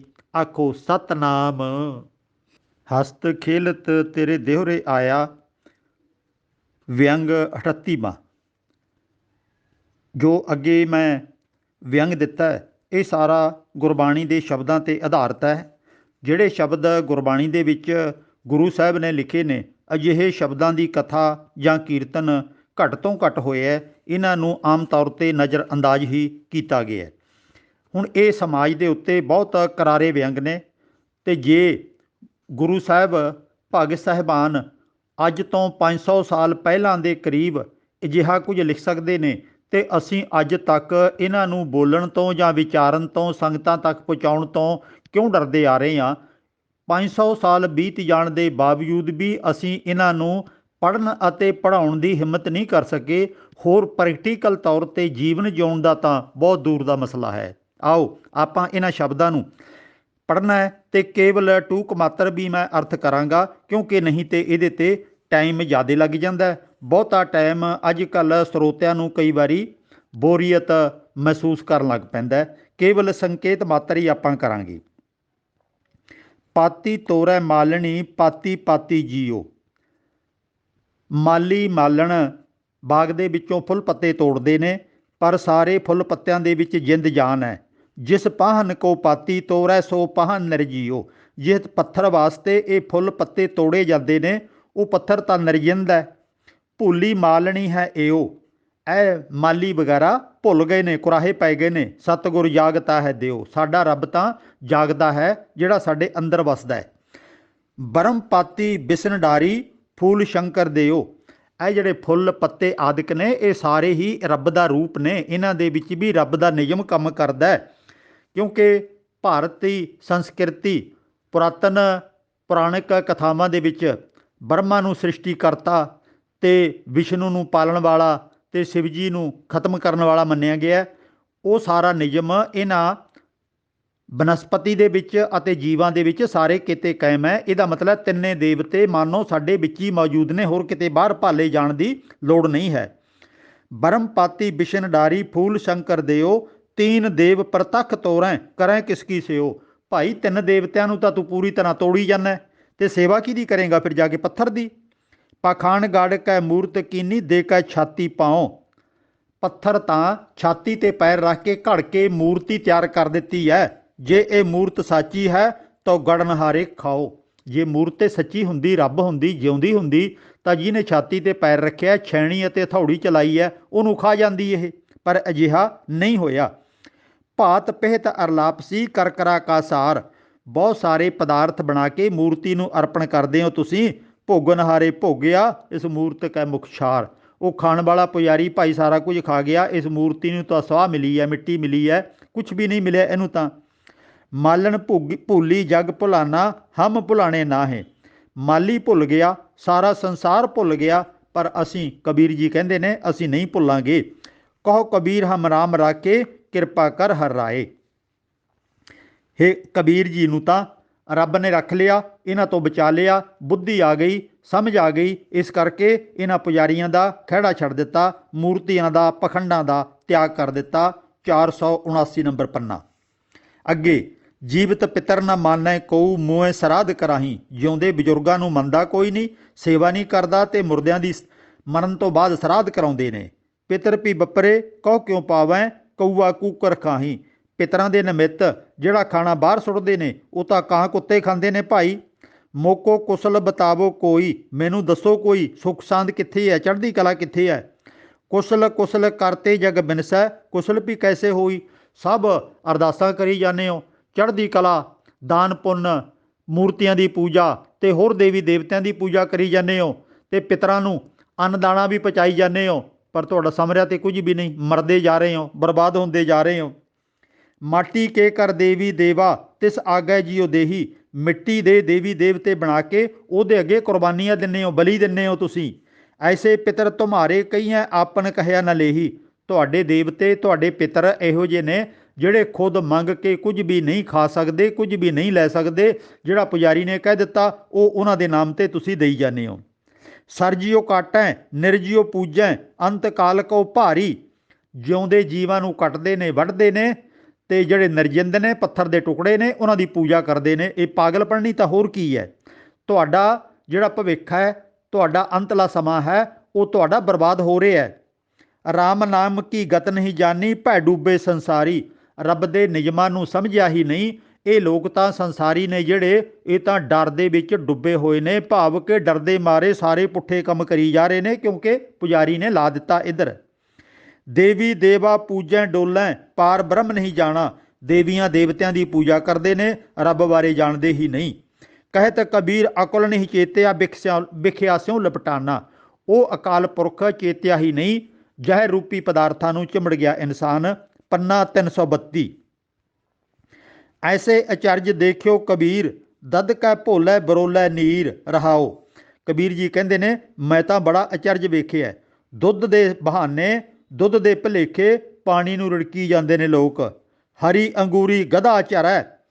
ਗਧਾ ਹਰੀ ਅੰਗੂਰੀ ਚਰਦਾ ਹੈ, ਭਾਵ ਕਿ ਉਹਨੂੰ ਭੁਲੇਖਾ ਪੈਂਦਾ ਕਿ ਮੈਂ ਹਰੀ ਅੰਗੂਰੀ ਖਾ ਰਿਹਾ, ਪਰ ਉਹ ਹਰੀ ਅੰਗੂਰੀ ਨਹੀਂ ਖਾ ਰਿਹਾ, ਉਹ ਖੋਰ ਖਾ ਰਿਹਾ, ਰੂੜੀਆਂ ਦਾ ਸੜਿਆ ਗਲਿਆ ਘਾਹ ਖਾ ਰਿਹਾ। ਨਿਤ ਉਠ ਹਾਸਾ ਹੀਂਗਾ ਮਰੈ ਤੇ ਨਿਤ ਹਿਣਕਦਾ ਹੈ ਗਧੇ ਦਾ ਗਧੇ ਹੀ, ਉਹਨੂੰ ਪਤਾ ਹੀ ਨਹੀਂ ਕਾਸੇ ਦਾ। ਮਾਤਾ ਪੈਸਾ ਅਮੂਹਾ ਜਾਏ ਮਸਤਿਆ ਵਿਗੜਿਆ ਹੈ ਝੋਠਾ। ਆਪਣੇ ਮੂੰਹ ਚੱਲਦਾ ਹੈ, ਭਾਵ ਕਿ ਜਿੱਧਰ ਨੂੰ ਮੂੰਹ ਹੋ ਗਿਆ ਉਧਰ ਨੂੰ ਦੌੜ ਪਿਆ। ਕੁਦ ਕੁਦ ਚਰੈ ਰਸਾਤਲ ਪਾਏ। ਇਸੇ ਤਰ੍ਹਾਂ ਮਨੁੱਖ ਵੀ ਟਪੂਸੀਆਂ ਮਾਰਦਾ ਤੇ ਰਸਾਤਲ ਦੇ ਵਿੱਚ ਗਰਕ ਹੋ ਜਾਂਦਾ ਹੈ, ਅਨੇਕਾਂ ਵਿਕਾਰਾਂ ਦੇ ਵਿੱਚ ਉਲਝ ਜਾਂਦਾ ਹੈ। ਕਹੋ ਕਬੀਰ ਪ੍ਰਗਟ ਭਈ ਖੇਡ। ਕਬੀਰ ਜੀ ਕਹਿੰਦੇ ਨੇ ਮੇਰੇ ਸਾਹਮਣੇ ਇੱਕ ਤਮਾਸ਼ਾ ਹੋ ਰਿਹਾ ਹੈ। ਲੇਲੇ ਕੋ ਚੁੰਘੈ ਨਿਤ ਭੇੜ। ਲੇਲੇ ਨੇ ਭੇਡ ਨੂੰ, ਆਪਣੀ ਮਾਂ ਨੂੰ ਚੁੰਘਣਾ ਸੀ, ਦੁੱਧ ਪੀਣਾ ਸੀ, ਪਰ ਉਲਟਾ ਜਿਹੜੀ ਭੇਡ ਹੈ ਉਹ ਲੇਲੇ ਨੂੰ ਚੁੰਘ ਰਹੀ ਹੈ, ਲੇਲੇ ਦਾ ਦੁੱਧ ਪੀਣਾ ਚਾਹੁੰਦੀ ਹੈ। ਰਾਮ ਰਮਤ ਮਤ ਪ੍ਰਗਟੀ ਆਈ। ਉਹ ਭਾਈ ਰੱਬ ਨੂੰ ਯਾਦ ਕਰੋ ਜਿਹੜਾ ਤੁਹਾਡੇ ਅੰਦਰ ਹੈ, ਤੁਹਾਡੀ ਬੁੱਧੀ ਪ੍ਰਕਾਸ਼ਮਾਨ ਹੋ ਜਾਵੇ। ਕਹੋ ਕਬੀਰ ਗੁਰ ਸੋਝੀ ਪਾਈ। ਸਾਨੂੰ ਇਸ ਗਿਆਨ ਨੇ ਅਕਲ ਦੇ ਦਿੱਤੀ, ਬੁੱਧੀ ਆ ਗਈ। ਪੰਨਾ 326। ਪਹਿਰਾ ਅਗਨ ਹਿਵੈ ਕਰ ਬਾਂਧਾਂ ਭੋਜਨ ਸਾਰ ਕਰਾਈ। ਸਗਲੇ ਦੂਖ ਪਾਣੀ ਕਰ ਪੀਵਾਂ ਧਰਤੀ ਹਾਕ ਚਲਾਈ। ਪਹਿਰਾ ਅਗਨ, ਮੈਂ ਭਾਵੇਂ ਅੱਗ ਦੇ ਕੱਪੜੇ ਪਾ ਲਵਾਂ ਤੇ ਸਾਰਾ ਲੋਹਾ ਜਿਹੜਾ ਉਹਨੂੰ ਆਪਣਾ ਖਾਣਾ ਬਣਾ ਲਵਾਂ। ਸਗਲੇ ਦੁੱਖ ਪਾਣੀ ਕਰ ਪੀਵਾਂ, ਸਾਰੇ ਦੁੱਖਾਂ ਨੂੰ ਪਾਣੀ ਸਮਝ ਕੇ ਪੀ ਲਵਾਂ। ਧਰਤੀ ਹਾਕ ਚਲਾਈ, ਧਰਤੀ ਨੂੰ ਮੈਂ ਹੱਕ ਲਵਾਂ, ਆਪਣੇ ਅੱਗੇ ਧਰਤੀ ਨੂੰ ਤੋਰ ਲਵਾਂ। ਧਰ ਤਰਾਜੀ ਅੰਬਰ ਤੋਲੀ ਪਿੱਛੇ ਟੰਗ ਚੜਾਈ। ਇੱਕ ਮਾਸੇ ਦੇ ਭਾਰ ਨਾਲ ਸਾਰੇ ਆਕਾਸ਼ ਨੂੰ ਮੈਂ ਤੋਲ ਲਵਾਂ। ਏਵੜ ਵੱਧਾਂ ਮਾਵਾ ਨਾਹੀ ਸਭ ਸੈ ਨੱਥ ਚਲਾਈ। ਮੈਂ ਇੰਨਾ ਵੱਧ ਜਾਵਾਂ ਕਿ ਕਿਤੇ ਸਮਾਵਾਂ ਨਾ, ਇੰਨਾ ਕੱਦ ਵੱਡਾ ਹੋ ਜਾਵੇ ਤੇ ਸਾਰਿਆਂ ਦੇ ਨੱਕ 'ਚ ਨੱਥ ਪਾ ਕੇ ਮੈਂ ਸਭ ਨੂੰ ਆਪਣੇ ਗੁਲਾਮ ਬਣਾ ਲਵਾਂ। ਏਤਾ ਤਾਣ ਹੋਵੇ ਮਨ ਅੰਦਰ ਕਰੀ ਪੀ ਆਖ ਕਰਾਈ। ਮੇਰੀ ਇੰਨੀ ਤਾਕਤ ਹੋ ਜਾਵੇ ਹਰ ਕੋਈ ਮੇਰੇ ਕਹਿਣੇ 'ਚ ਕੰਮ ਕਰੇ। ਜੇਵੜ ਸਾਹਿਬੜ ਤੇਵੜ ਦਾਤੀ ਦੇ ਦੇ ਕਰੇ ਰਜਾਈ।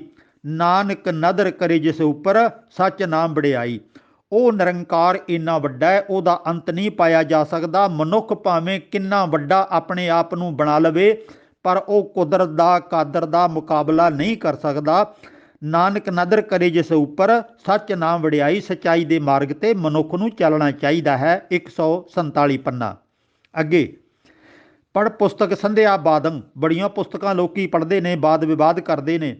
ਸਿਲ ਪੂਜਸ ਬਗਲ ਸਮਾਧੰ। ਪੱਥਰਾਂ ਦੀ ਪੂਜਾ ਕਰਦੇ ਨੇ ਪਰ ਬਗਲਿਆਂ ਵਾਂਗੂ ਸਮਾਧੀਆਂ ਲਾਉਂਦੇ ਨੇ।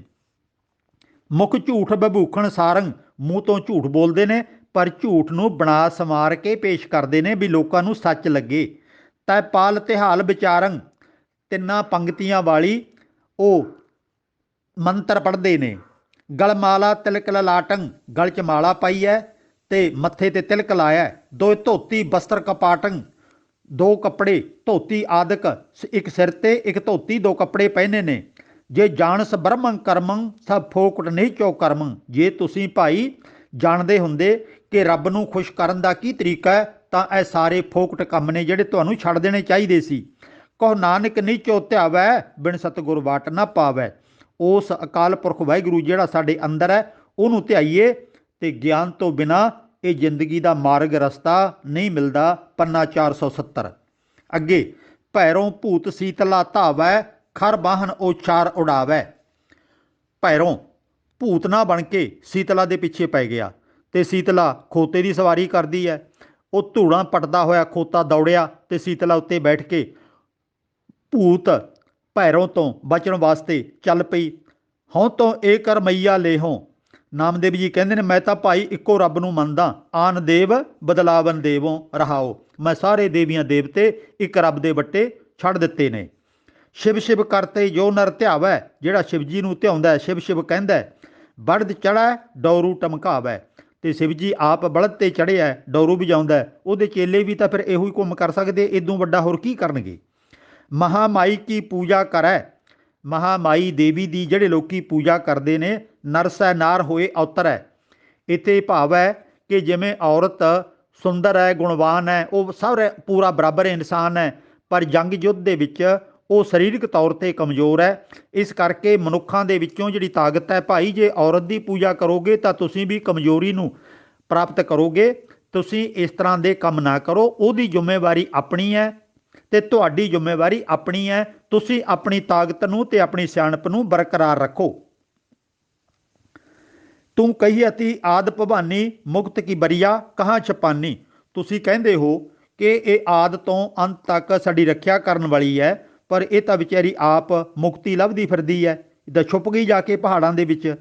ਗੁਰਮਤਿ ਰਾਮ ਨਾਮ ਗੋਮੀਤਾ, ਪਰਣਵੈ ਨਾਮਾ ਇਉਂ ਕਹੈ ਗੀਤਾ। ਭਾਈ ਗੁਰਮਤਿ ਲਵੋ ਤੇ ਰੱਬ ਨੂੰ ਯਾਦ ਕਰੋ। ਤੇ ਨਾਮਾ ਬੇਨਤੀ ਕਰਦਾ ਹੈ ਕਿ ਜਿਹੜੇ ਮੇਰੇ ਗੀਤ ਨੇ ਉਹ ਤਾਂ ਇਸ ਤਰ੍ਹਾਂ ਹੀ ਤੁਹਾਨੂੰ ਸਿੱਖਿਆ ਦੇਣਗੇ, ਇਹਨਾਂ ਨੂੰ ਸਮਝਣ ਦਾ ਯਤਨ ਕਰੋ। ਪੰਨਾ 874। ਅੱਗੇ ਅਜ ਨਾਮੇ ਬੀਠਲ ਦੇਖਿਆ, ਮੂਰਖ ਕੋ ਸਮਝਾਉਂ ਰੇ ਰਹਾਓ। ਨਾਮਦੇਵ ਜੀ ਨੇ ਤਾਂ ਰੱਬ ਵੇਖ ਲਿਆ ਭਾਈ, ਤੁਹਾਨੂੰ ਸਮਝਾਉਣ ਲੱਗਿਆ, ਤੁਹਾਨੂੰ ਤੇ ਮੂਰਖਾਂ ਨੂੰ ਸਮਝ ਹੀ ਨਹੀਂ ਆਈ, ਹੱਦ ਹੋ ਗਈ ਆ ਤੁਹਾਡੇ ਵਾਲੀ। ਪਾਂਡੇ ਤੁਮਰੀ ਗਾਇਤਰੀ ਲੋਧੇ ਕਾ ਖੇਤ ਖਾਤੀ ਥੀ। ਹੇ ਪੰਡਤ, ਤੇਰੇ ਕਹਾਣੀਆਂ ਦੇ ਮੁਤਾਬਕ ਜਿਵੇਂ ਪੁਰਾਣਕ ਕਹਾਣੀਆਂ 'ਚ ਤੁਸੀਂ ਦੱਸਿਆ ਹੋਇਆ, ਉਹ ਕਿਸੇ ਕਿਸਾਨ ਦੇ ਖੇਤ ਵਿੱਚ ਉਹਨੇ ਉਜਾੜਾ ਕਰ ਦਿੱਤਾ। ਲੇਕਰ ਠੇਂਗਾ ਟੰਗੜੀ ਤੋੜੀ, ਲਾਂਗਤ ਲਾਂਗਤ ਜਾਤੀ ਥੀ। ਕਹਿੰਦੇ ਕਿਸਾਨ ਨੇ ਉਹਦੇ ਲੱਤ ਤੇ ਡੰਡਾ ਮਾਰ ਦਿੱਤਾ, ਵਿਚਾਰੀ ਦੀ ਲੱਤ ਟੁੱਟ ਗਈ। ਉਹ ਲੰਗੜੀ ਲੰਗੜੀ ਜਾ ਰਹੀ ਸੀ। ਭਲਿਆ ਲੋਕਾ, ਤੂੰ ਤੇ ਕਹਿੰਦਾ ਮੇਰੀ ਗਊ ਮਾਤਾ ਸਾਰਿਆਂ ਦਾ ਪਾਰ ਨਿਸਤਾਰਾ ਕਰੇਗੀ, ਉਹ ਤਾਂ ਆਪਣੇ ਆਪੇ ਨੂੰ ਨਹੀਂ ਬਚਾ ਸਕੀ। ਪਾਂਡੇ ਤੁਮਰਾ ਮਹਾਦੇਓ, ਧੌਲੇ ਬਲਦ ਚੜ੍ਹਿਆ ਆਵਤ ਦੇਖਿਆ ਤਾ। ਹੇ ਪਾਂਡੇ, ਤੂੰ ਕਹਿੰਦਾ ਕਿ ਮਹਾਦੇਵ ਧੌਲੇ ਬਲਦ ਦੀ ਸਵਾਰੀ ਕਰਦਾ। ਮੋਦੀ ਕੇ ਕਰਖਾਣਾ ਪਾਕਾ ਵਾਕਾ ਲੜਕਾ ਮਾਰਿਆ ਤਾ।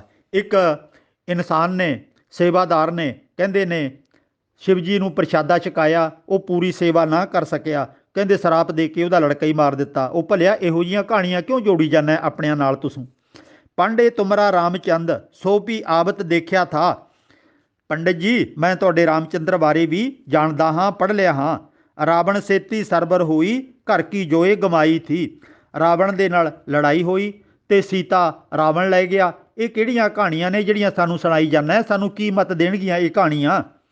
ਹਿੰਦੂ ਅੰਨਾ ਤੁਰਕੂ ਕਾਣਾ। ਭਾਈ ਹਿੰਦੂ ਅਗਿਆਨਤਾ ਦੇ ਵਿੱਚ ਅੰਨਾ ਹੋ ਗਿਆ ਤੇ ਮੁਸਲਮਾਨ ਵੀ ਮਾਨੋ ਅੱਧਾ ਕੁ ਗਿਆਨ ਜਾਣਦਾ ਹੈ, ਸਾਰੇ ਗਿਆਨਵਾਨ ਉਹ ਵੀ ਨਹੀਂ ਹੈ। ਦੋਹਾਂ ਤੇ ਗਿਆਨੀ ਸਿਆਣਾ, ਦੋਹਾਂ ਤੋਂ ਜਿਹੜਾ ਕਿ ਕੁਦਰਤ ਦੇ ਨਿਯਮਾਂ ਨੂੰ ਸਮਝਦਾ ਹੈ, ਚੰਗਾ ਇਨਸਾਨ ਹੈ, ਸੱਚ ਤੇ ਆਧਾਰਿਤ ਜੀਵਨ ਜਿਉਂਦਾ, ਉਹ ਗਿਆਨਵਾਨ ਇਨਸਾਨ ਸਾਰਿਆਂ ਤੋਂ ਸਿਆਣਾ ਮੰਨਿਆ ਜਾਵੇਗਾ।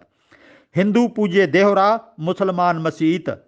ਹਿੰਦੂ ਮੰਦਰਾਂ ਦੇ ਵਿੱਚ ਪੂਜਾ ਕਰਦਾ ਹੈ, ਮੁਸਲਮਾਨ ਮਸੀਤਾਂ 'ਚ ਪੂਜਾ ਕਰਦਾ ਹੈ। ਨਾਮੇ ਸੋਈ ਸੇਵਿਆ ਜਹ ਦੇਰਾ ਨਾ ਮਸੀਤ। ਨਾਮ ਦੇਵਤਾ ਭਾਈ ਉਸ ਰੱਬ ਨੂੰ ਮੰਨਦਾ ਹੈ ਜਿਹੜਾ ਨਾ ਦੇਰੇ ਦੇ ਵਿੱਚ ਹੈ, ਨਾ ਮੰਦਰ 'ਚ ਹੈ, ਨਾ ਮਸੀਤ 'ਚ ਹੈ, ਜਿਹੜਾ ਹਰ ਥਾਂ ਤੇ ਜਰੇ ਜ਼ਰੇ ਦੇ ਵਿੱਚ ਮੌਜੂਦ ਹੈ। ਪੰਨਾ 875। ਅੱਗੇ, ਚਲਤ ਕਤ ਟੇਢੇ ਟੇਢੇ ਟੇਢੇ। ਉਹ ਭਲੇ ਲੋਕੋ ਸਿੱਧੇ ਹੋ ਜਾਵੋ, ਕਿਉਂ ਟੇਢੇ ਟੇਢੇ ਵਿੰਗੇ ਚੱਲੀ ਜਾਂਦੇ ਹੋ, ਕਿਉਂ ਮਾੜੇ ਕੰਮ ਕਰਦੇ ਹੋ, ਕਿਉਂ ਕੁਰਾਹੇ ਪਏ ਹੋ। ਚਲਤ ਕਤ ਟੇਢੇ ਟੇਢੇ ਟੇਢੇ ਅਸਤ ਚਰਮ ਵਿਸ਼ਟਾ ਕੇ ਮੁੰਦੇ। ਆ ਤੁਹਾਡਾ ਸਰੀਰ ਹੈ ਜਿਹੜਾ ਚਮੜੇ ਦੀ ਪੋਟਲੀ ਹੈ, ਅੰਦਰ ਗੰਦਗੀ ਭਰੀ ਹੋਈ ਹੈ, ਦੁਰਗੰਧ ਹੀ ਕੇ ਵਿਹੜੇ। ਤੁਸੀਂ ਦੁਰਗੰਧ ਭਰੇ ਹੀ ਕੰਮ ਕਰੀ ਜਾਂਦੇ ਹੋ। ਸਾਰਾ ਇਹੋ ਹੀ ਕਰੋਗੇ? ਇਦਾਂ ਦੇ ਕੰਮ ਨਾ ਕਰੋ ਭਾਈ, ਚੰਗੇ ਕੰਮ ਕਰਿਆ ਕਰੋ, ਇਹ ਸਰੀਰ ਦਾ ਫਾਇਦਾ ਉਠਾਓ। ਪੰਨਾ 1124। ਅੱਗੇ, ਟੇਢੀ ਪਾਗ ਟੇਢੇ ਚੱਲੇ ਲਾਗੇ ਬੀਰੇ ਖਾਨ। ਉਹ ਭਲੇ ਲੋਕੋ ਟੇਢੀ ਪੱਗ ਬੰਨ ਲਈ, ਵਿੰਗੇ ਟੇਢੇ ਚੱਲਦੇ ਹੋ, ਸਿੱਧਾ ਕੰਮ ਕਰਦੇ ਕੋਈ ਨਹੀਂ ਤੇ ਪਾਨ ਬੀੜੇ ਖਾਣ ਲੱਗ ਪਏ। ਭਉ ਪੱਗ ਸਿਉ ਕਾਜ ਨਾ ਕਛੂਆ ਮੇਰੋ ਕਾਮ ਦੀਵਾਨ। ਤੁਹਾਨੂੰ ਨੇਕੀ ਦਾ ਰਾਹ ਭੁੱਲ ਗਿਆ ਤੇ ਹੁਕਮ ਚਲਾਉਣਾ ਚਾਹੁੰਦੇ ਹੋ ਕਿ ਮੈਂ ਤਾਂ ਸਾਰਿਆਂ ਤੇ ਹੁਕਮ ਚਲਾਉਣਾ। ਹੰਕਾਰੀ ਬਣ ਗਏ ਹੋ ਤੁਸੀਂ। ਰਾਮ ਵਿਸਾਰਿਓ ਹੈ ਅਭਿਮਾਨ। ਤੁਸੀਂ ਤੇ ਰੱਬ ਨੂੰ ਭੁਲਾ ਦਿੱਤਾ, ਹੰਕਾਰ 'ਚ ਭਰ ਗਏ ਹੋ। ਕਨਕ ਕਾਮਨੀ ਮਹਾ ਸੁੰਦਰੀ ਪੇਖ ਪੇਖ ਸੱਚ ਮਾਨ। ਰਹਾਓ, ਤੁਸੀਂ ਤਾਂ ਸੋਨਾ ਚਾਂਦੀ ਸੋਹਣੀਆਂ ਔਰਤਾਂ ਆਦਿਕ ਵੇਖ ਕੇ ਹੰਕਾਰ ਗਏ, ਗਰਭ 'ਚ ਆ ਗਏ। ਲਾਲਚ ਝੂਠ ਵਿਕਾਰ ਮਹਾਮਦ ਇਹ ਬਿਦ ਔਧ ਬਿਹਾਨ। ਤੁਸੀਂ ਲਾਲਚ ਦੇ ਵਿੱਚ, ਝੂਠ ਦੇ ਵਿੱਚ, ਵਿਕਾਰਾਂ ਦੇ ਵਿੱਚ ਜ਼ਿੰਦਗੀ ਬਰਬਾਦ ਕਰ ਦਿੱਤੀ ਹੈ। ਇੱਦਾਂ ਨਾ ਕਰੋ, ਆਪਣੇ ਜੀਵਨ ਨੂੰ ਸਫਲਾ ਬਣਾਓ। ਕਹੇ ਕਬੀਰ ਅੰਤ ਕੀ ਬੇਰ ਆਏ ਲਾਗੋ ਕਾਲ ਨਿਦਾਨ। ਉਹ ਭਾਈ ਤੁਹਾਡਾ ਵੀ ਅੰਤ ਆ ਜਾਣਾ, ਮੌਤ ਆ ਜਾਣੀ ਹੈ। ਸਮਾਜ ਦੇ ਵਿੱਚ ਤੁਹਾਨੂੰ ਲਾਹਣਤਾਂ ਪੈਣੀਆਂ ਨੇ, ਅਜਿਹੇ ਕੰਮ ਨਾ ਕਰਿਆ ਕਰੋ। ਪੰਨਾ 1124। ਪਿਆਰੇ ਪਾਠਕੋ, ਸਰੋਤਿਓ, ਇਹਨਾਂ ਸਾਰੇ ਸ਼ਬਦਾਂ ਵਿੱਚ ਅਤਿਅੰਤ ਕਰਾਰੇ ਕਟਾਕਸ਼ ਹਨ, ਵਿਅੰਗ ਹਨ। ਗਲਤ ਕੰਮਾਂ ਅਤੇ ਕੁਰਾਹੇ ਪਏ ਵਿਅਕਤੀਆਂ ਦੇ ਖੂਬ ਮਜ਼ਾਕ ਉਡਾਏ ਹਨ। ਵਿਸਥਾਰ ਭੈ ਕਾਰਨ ਮੈਂ ਇੱਥੇ ਸਾਰੇ ਅਰਥ ਨਹੀਂ ਦੇ ਰਿਹਾ। ਕਿਰਪਾ ਕਰਕੇ ਪ੍ਰੋਫੈਸਰ ਸਾਹਿਬ ਸਿੰਘ ਵਾਲੀਆਂ ਪੋਥੀਆਂ ਦਰਪਣ ਤੁਸੀਂ ਆਪ ਪੜ੍ਹਨ ਦੀ ਖੇਚਲ ਕਰੋ ਜੀ। ਆਖੋ ਸਤਨਾਮ।